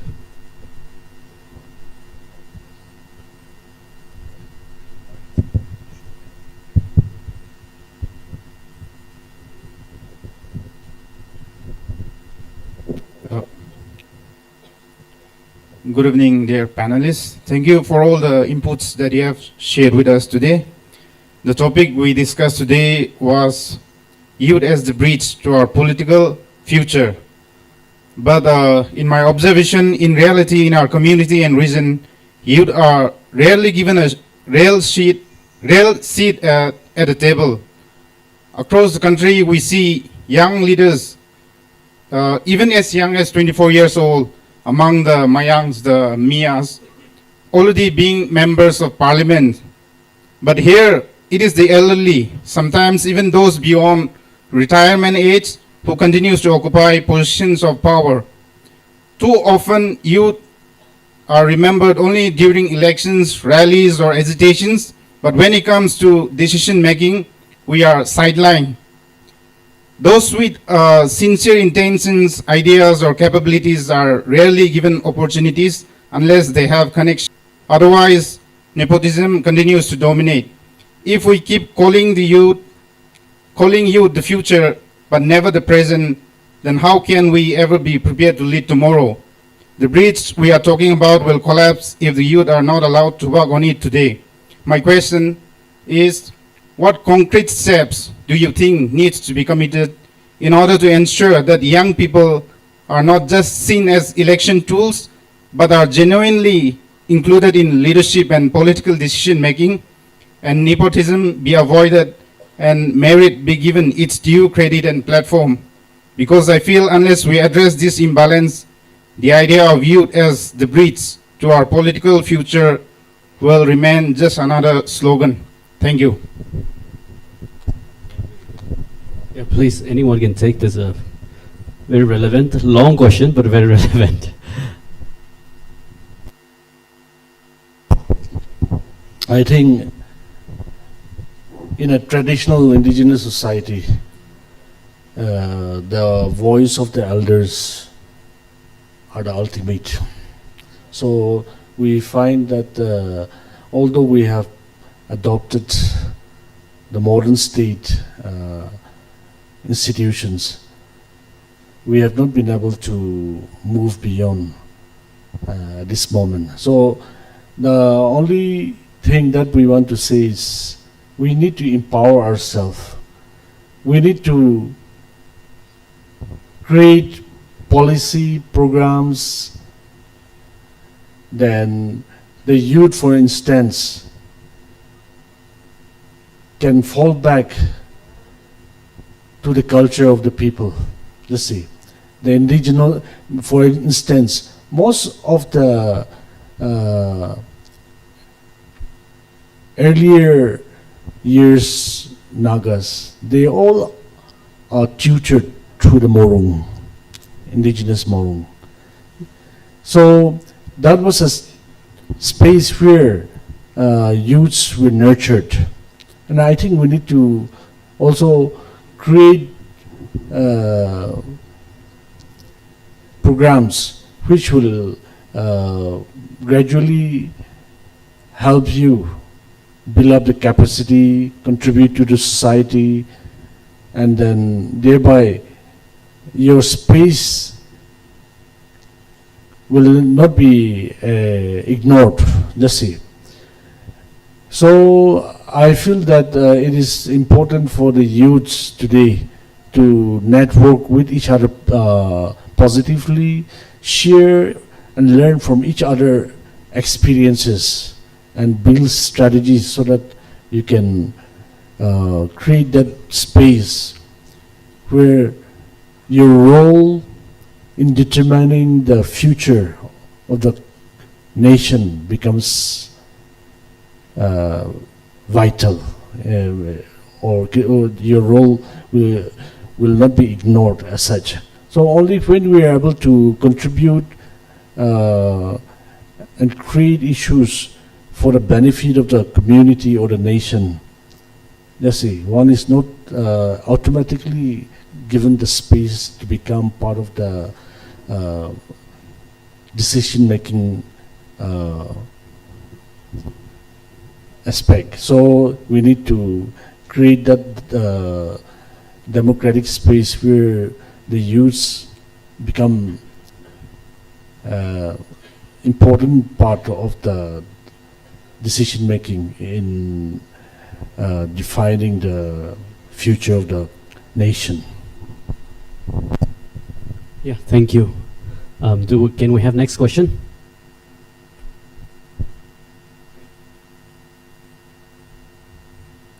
Is there anyone? Yeah, there's one. We'll take 3 more questions, so after this. Thank you, Mr. Host, Mr. Longlen, for giving us the opportunity to raise questions.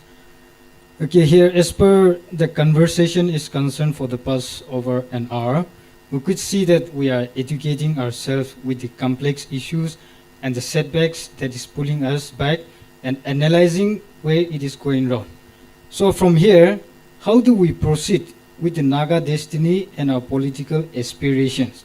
Please share your opinions with the way forward. Thank you.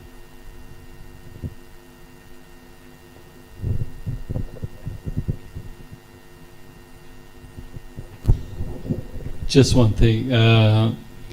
I don't think youth need to go back and fight like our parents or elders. Youth are already into the Naga political movement, because now I see a trend where through literary, youth are also writing, they are also asserting to their rights, they are also trying to establish their identity very clearly. So I think literary is one very effective means, and we can also use different media. And when I say literary, it is not only through writings or research, but we can also add like music. Music is a very strong tools. And then we can also add on art. So I think it is very important to explore new ways of asserting to our rights. Yeah. Thank you. Can't get more concise than that, you know. So there are different ways to contribute for sure. I think we'll jump to the next question. Yeah, please. Due to paucity of time, I think we would just need to move ahead.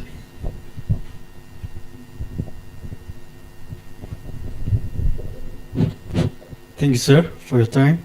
I have two questions. First question is, yes, we Naga celebrate Independence Day 14 August, since we have history. So, to celebrate our Naga Independence Day is our rights or privilege? That is my first question. And the second question I want to ask to Sir Chupemo Kingong, what will be the common goals for the Nagas people? Yeah, I think you can take that question, please. And you being in the political system, celebrating Naga Independence Day, whether that's the right or privilege. And the other question is, what will be the way forward, right?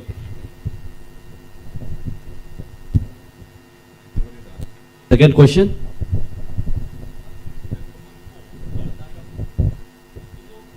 Common goal for Naga people.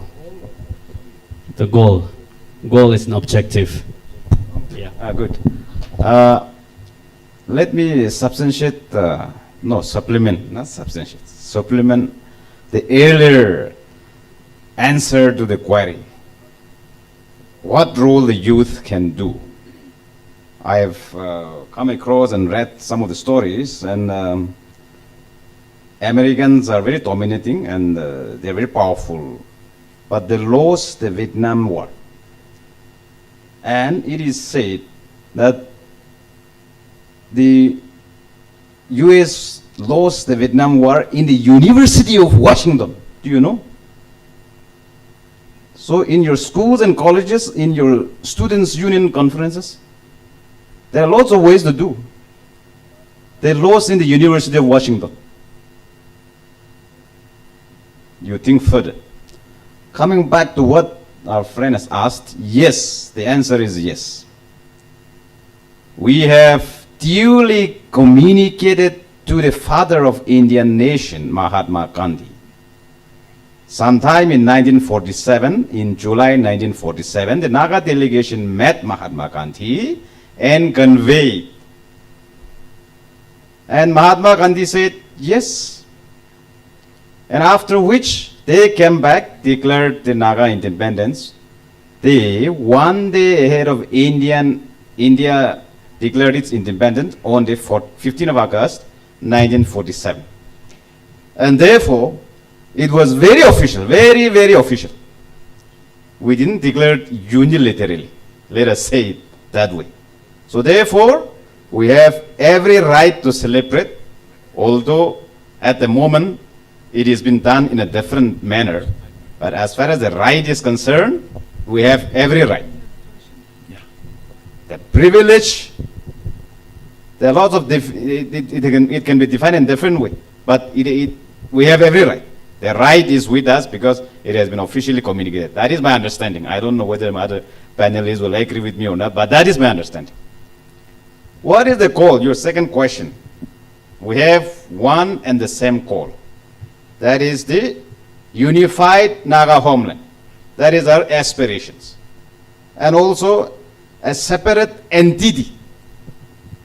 With the evolving, with the change of, with the passage of time, yes, the original political theory that originated from Marx, from Rousseau, you name it, all the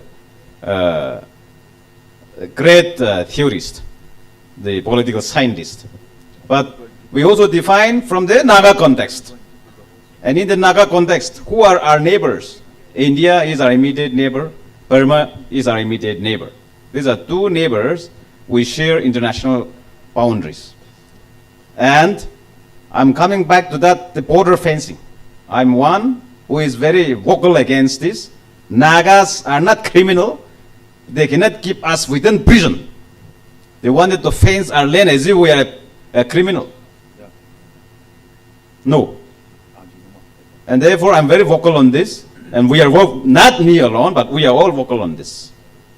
How can we let our border be fenced, our area be divided further?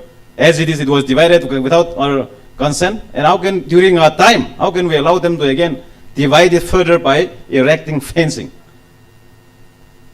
Therefore, our aspiration is one and the same. The divided Naga homeland, which was divided without our consent and knowledge, has to be brought back to its original position, and we should have a unified homeland. That should be our aspiration, and that is our aspiration, and that should be our goal. And towards this, our elders, before they became elders, they were youth, and they were very, energetic during their time. And today's youth, what is happening? What ails with us? What is happening with us? We can do it, and we must do it. Thank you. Thank you for connecting with the youth. We'll take two more questions. Yeah, here's one. There's two. Now it's set. Yes. So, here's you have one question. Okay. Yes. Okay. Okay. Straight away, let me give the question.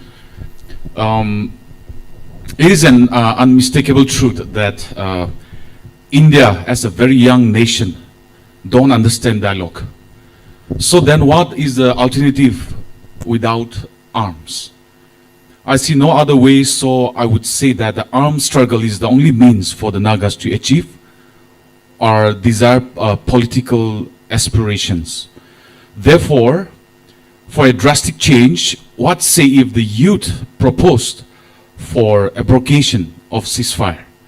So repercussion can be extreme, for better or for worse. But I would like to request the panelists to enlighten the Naga youth on the possibilities for better tomorrow if all Naga political groups abrogate ceasefire. Yeah, it's open.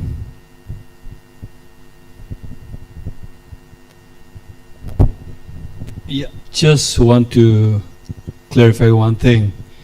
Today, apparently, we seems to have some 26 Naga political group. But to me, all these political group are not necessarily national workers. I think it's very important for us to differentiate, because we are quite confused between the definition of state and definition of nation. And that is where the same confusion is also prevailing on the so-called political groups. If they are national worker, they will be fighting for the Naga people as one, not regional, not state-wise, not community-wise, not tribal-wise. That is where the big confusion is. So, first thing, we have to also differentiate between the national worker or political group. Some are just wanting some economic packages. We all know that. So it is very difficult for many people to differentiate between these two. So that is one thing. And if I get your question correct, what would be the best strategy just to, with Yes. application of ceasefire, what would happen? Yeah. So we have to, we should be prepared whether all these 26 groups are Naga national workers. So it is very important to define between the national worker and the other political groups. And once, if ceasefire abrogates, then definitely Nagas, I can foresee that many national group will go back and fight. But we cannot just let few handful of people to take up arms and fight on our behalf. I think as a citizen, as a Naga citizen, we all have a role to play, even peacefully or within the democratic framework. We can write, we can also, through play in the street, we can also protest. We can also, there are many means of fighting for our rights. And we can also very effectively use different media platforms. I think, yeah, that is what I can say. Maybe friends can supplement. Maybe a quick supplement, sorry.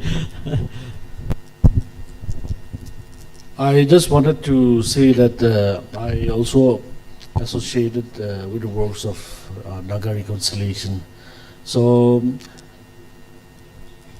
all of you will be aware that even recently the Forum for Naga Reconciliation, along with the Naga political groups, including the Naga tribe Soho, met up in Ungma, where they came up with a statement which reads this way.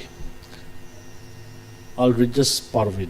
The people's collective voice has decisively chosen to rise above fragmentation and division, embracing forgiveness and healing, to honor the sacrifice of the past generations, and to work together towards a future defined by dignity, justice, and peace.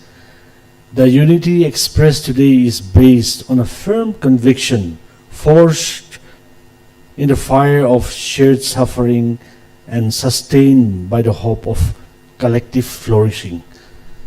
So this is the message that the Naga elders, Naga political groups, which come together under the Council of Naga Cooperation and Relationship, came up with a statement. So we all, as youth, we are part of that decision making, let's see.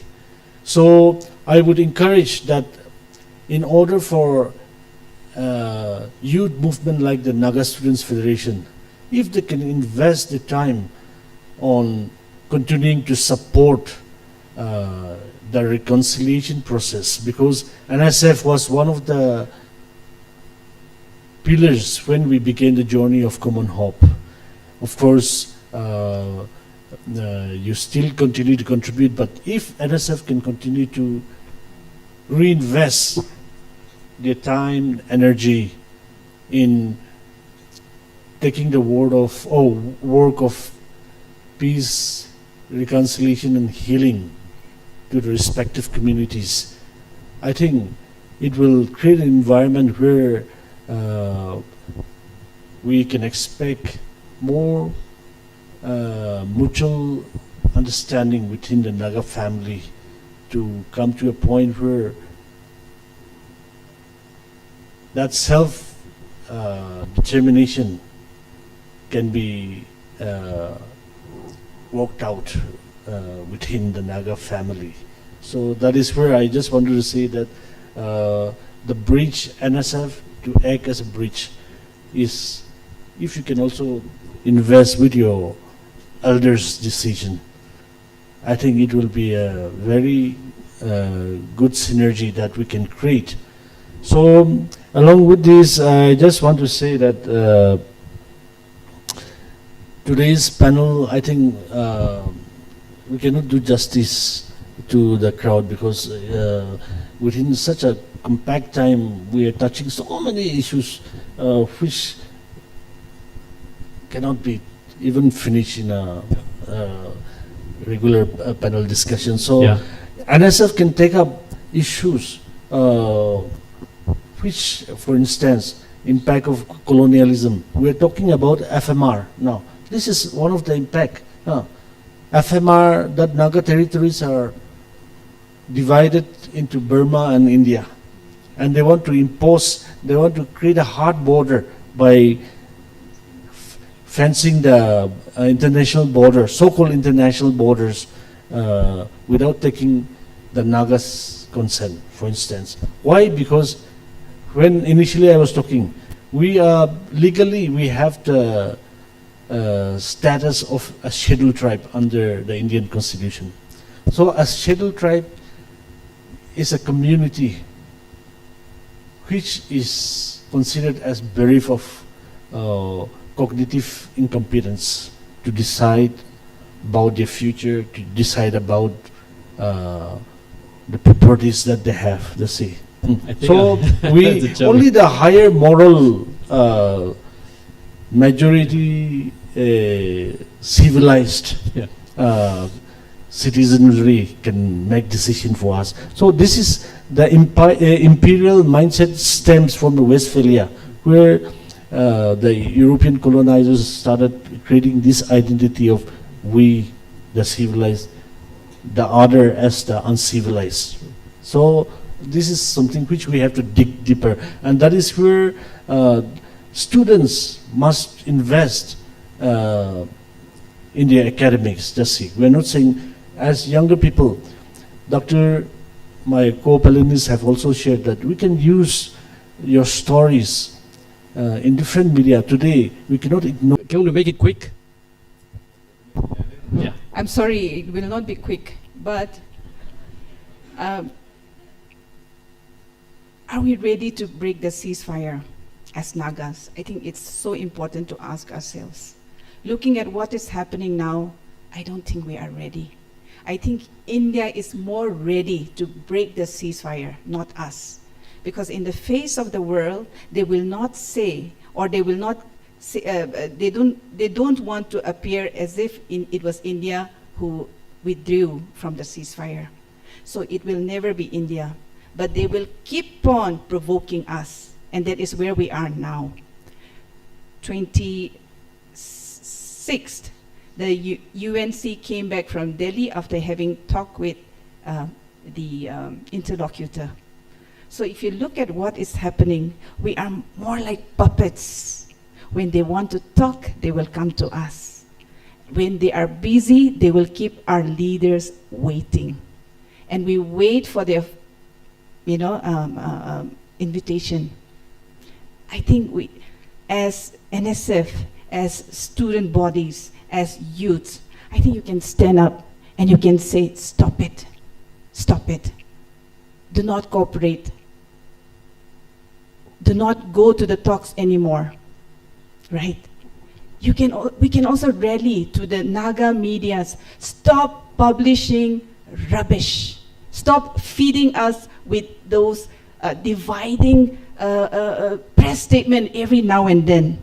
We will do this, we will do that, we are right, they are wrong. Stop it. I think we can really do that. And these are very practical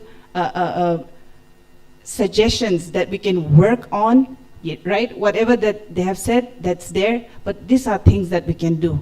I don't think we are ready to break the ceasefire.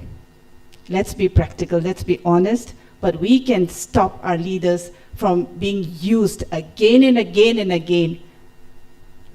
The memorandums that we have submitted, the agreements that we have signed, and there is a legal paper, all right? The framework agreement was signed in the presence of the Prime Minister of India.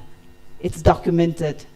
So I think we have a foothold here, strong one. Thank you. Can we, I'm sorry, yeah, we have lots to say, but I think, it would not end because the topic itself is so vast and huge because we're talking about more than 70 years of political movement, and we cannot complete it in 2 hours for tonight. But this also is a message that we need to have more conversation, living for the future, as a recommendation that we need more discussion on this. But since two of you have raised your hands, can we just take their questions and wind this up? So there were two participants. Yeah.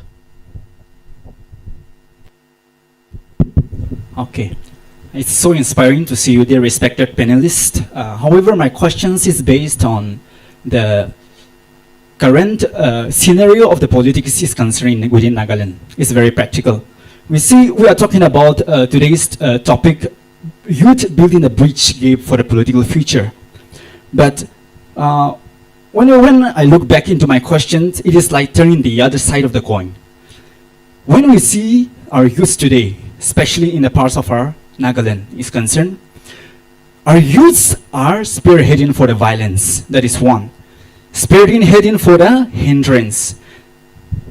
And creating a lot of disharmony against special guests have directly rightly said, look not only who is right, but speak on what is right. So my question is here, what I wanted to stress here very roughly is, what is the bridge, what is the right bridge, that gap that the youth can take part? What is the right track that the youth can take part on it? Sir, HMBMO, please enlighten us. That's a question to you specifically, so you have to. Others can supplement quickly.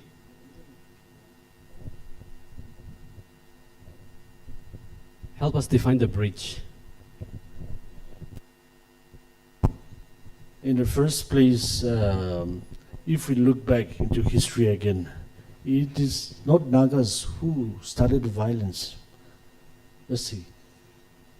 Nagas went to Mahatma Gandhi to share about our aspiration. He honored that, he respected that. But it was the Indian state respond to the aspiration of the Nagas, the military response that created the violence. But, however, world over, we need to see our situation not only from our lenses, but from the wider international scenario about the geopolitics, geoeconomics, the impact even on the struggles that we have here. So, whatever it is, we cannot say that we should respond or resist violently. But if we are to get the empathy of the world, we also have to know that non-violent struggle is one of the most powerful tools to get support from communities without. So within that thinking, I think we should make a decision. Yeah, since he has mentioned my name, just a word. Nibuni has rightly, very nicely put it, the answer. I have already actually answered your question. The Vietnamese defeating the Americans in the University of Washington. That is actually the answer that you're looking for, and I've given you. So it is not necessarily that the youth join the armed movement, take up arms and fight. I have stated very clearly, I think, our neighbors are Burma and India. We also must find a proper meaning and definition in our context.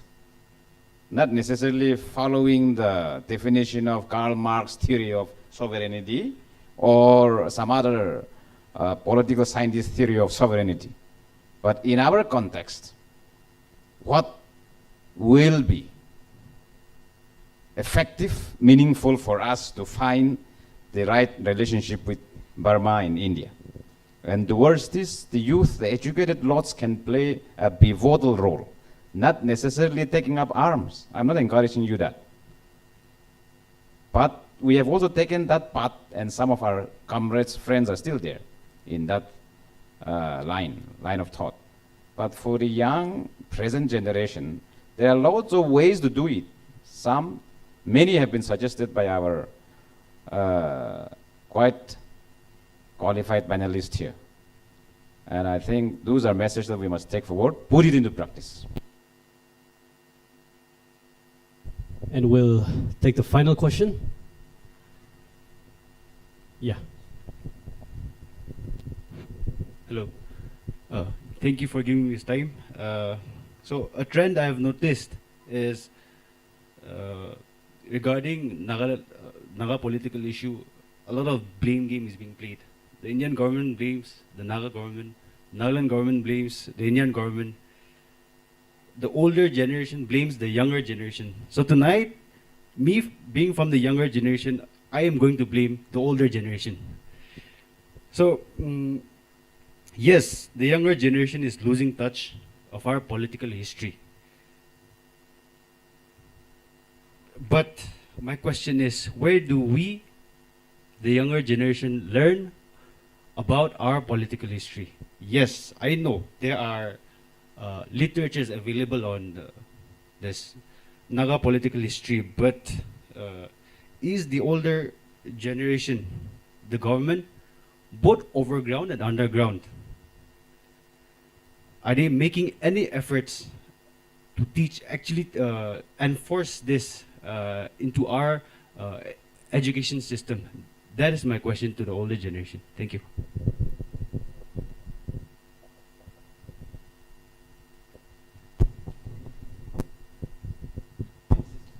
Now, since it's coming to the end, when we talk about decolonizing academic curricula or decolonizing the mindset of our people, for instance, let's go to the experience that all of us have gone through. Nursery rhymes. How many of you out here read Baba Black Sheep? How many of you? I was read. Please raise your hand. What we are saying is that Nagas can also write better rhymes than that. From the indigenous ethos, philosophies, and other value system that we have. So the question is that who has imposed that nursery rhyme on us? We have to question today. If it's not relevant to us, why do we continue parroting it? Allowing our children to go through these cycles of psychological disruption, let's say. We need to, that's why, start investing in our own narratives. That means through telling our own story from our perspective. Because most of the literature that we have, for example, community level, Angamis, Lotas, Semas, we have so many literatures written by Indians, by the Britishers, but how many Nagas have been able to invest to give the story from our side? And that is where we want the younger students to invest, you see, to give the story from the right perspective and not continue to muddle our mind by reading what people have generated, you see.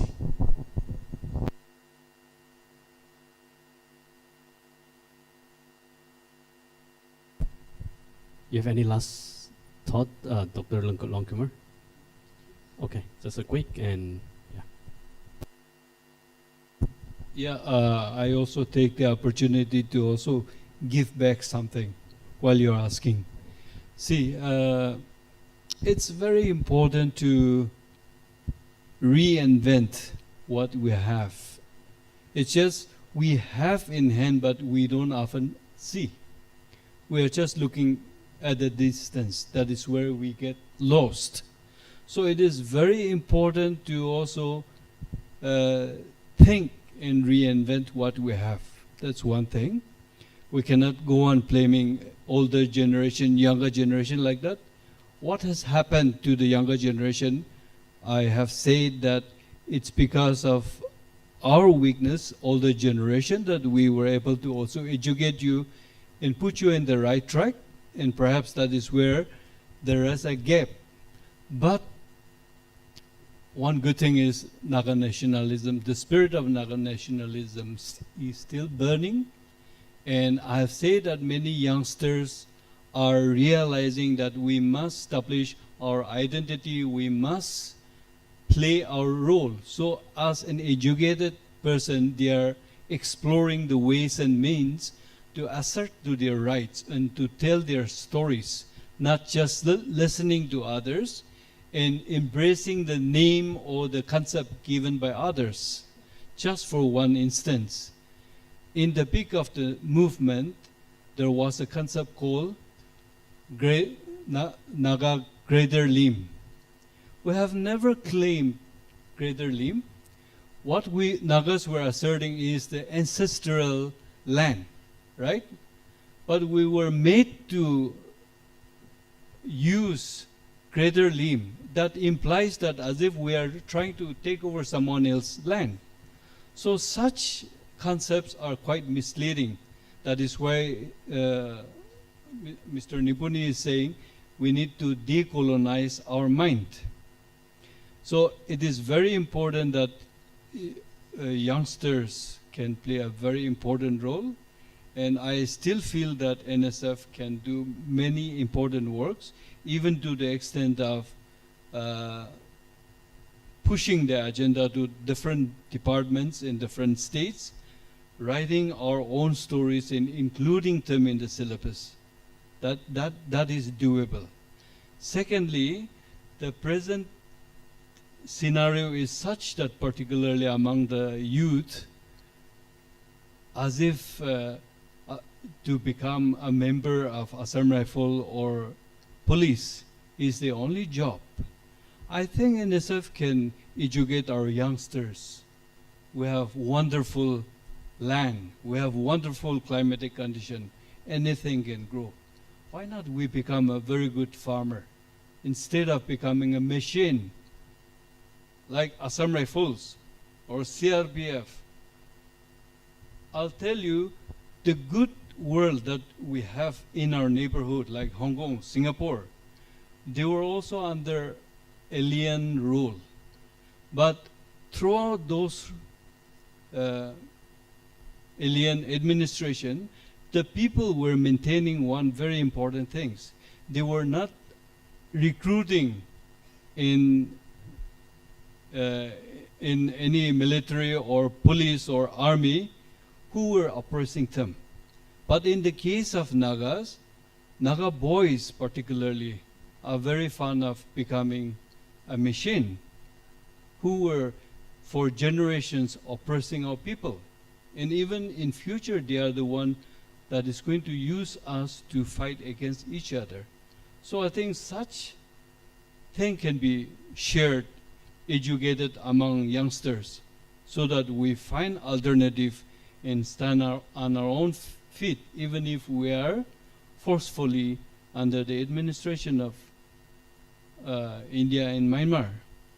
I think something we can do, we can decide, and that will be one of the means to defeat them, not through arms, but by our own dignified decision. Well, thank you so much for your beautiful and powerful insights. This reminds me of the fact that, we Nagas also have a history that you're not even begin to scratch the surface in 2 hours. That is how rich our history is.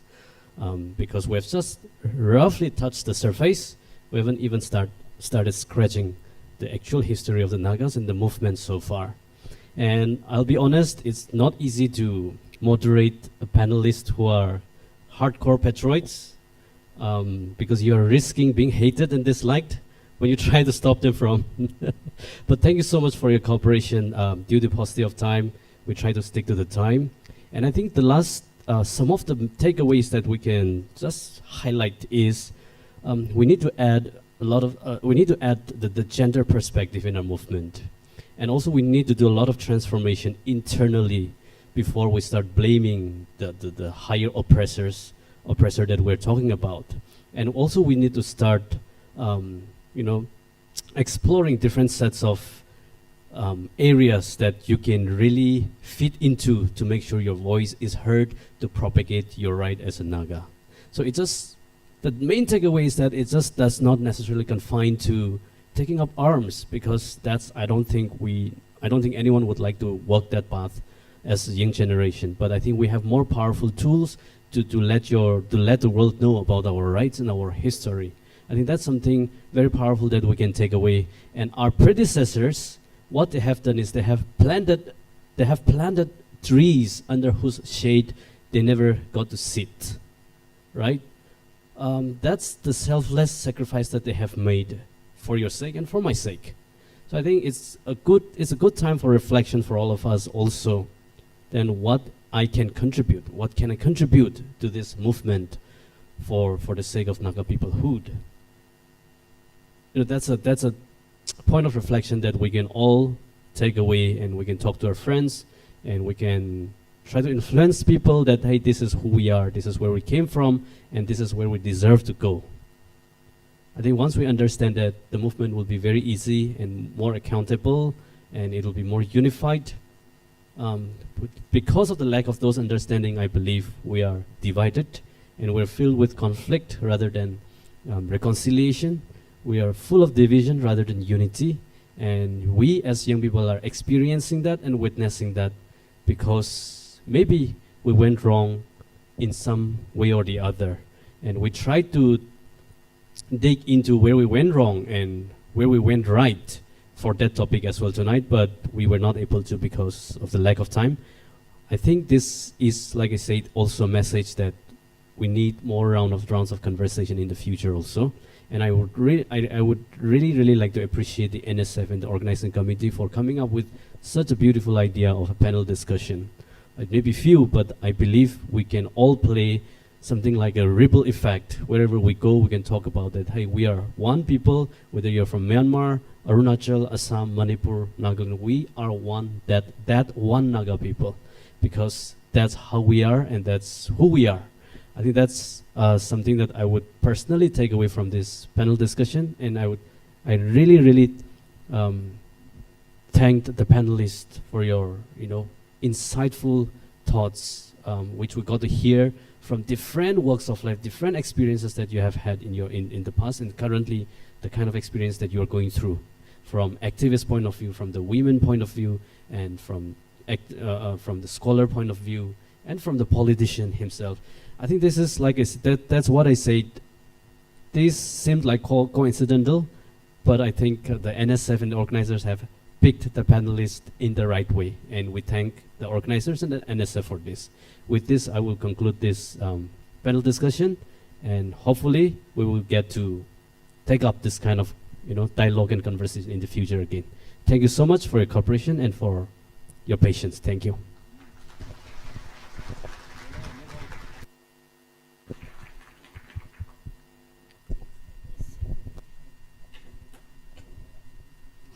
Let's all give a big round of applause to our panelists and to our host for leading us to a fruitful discussion.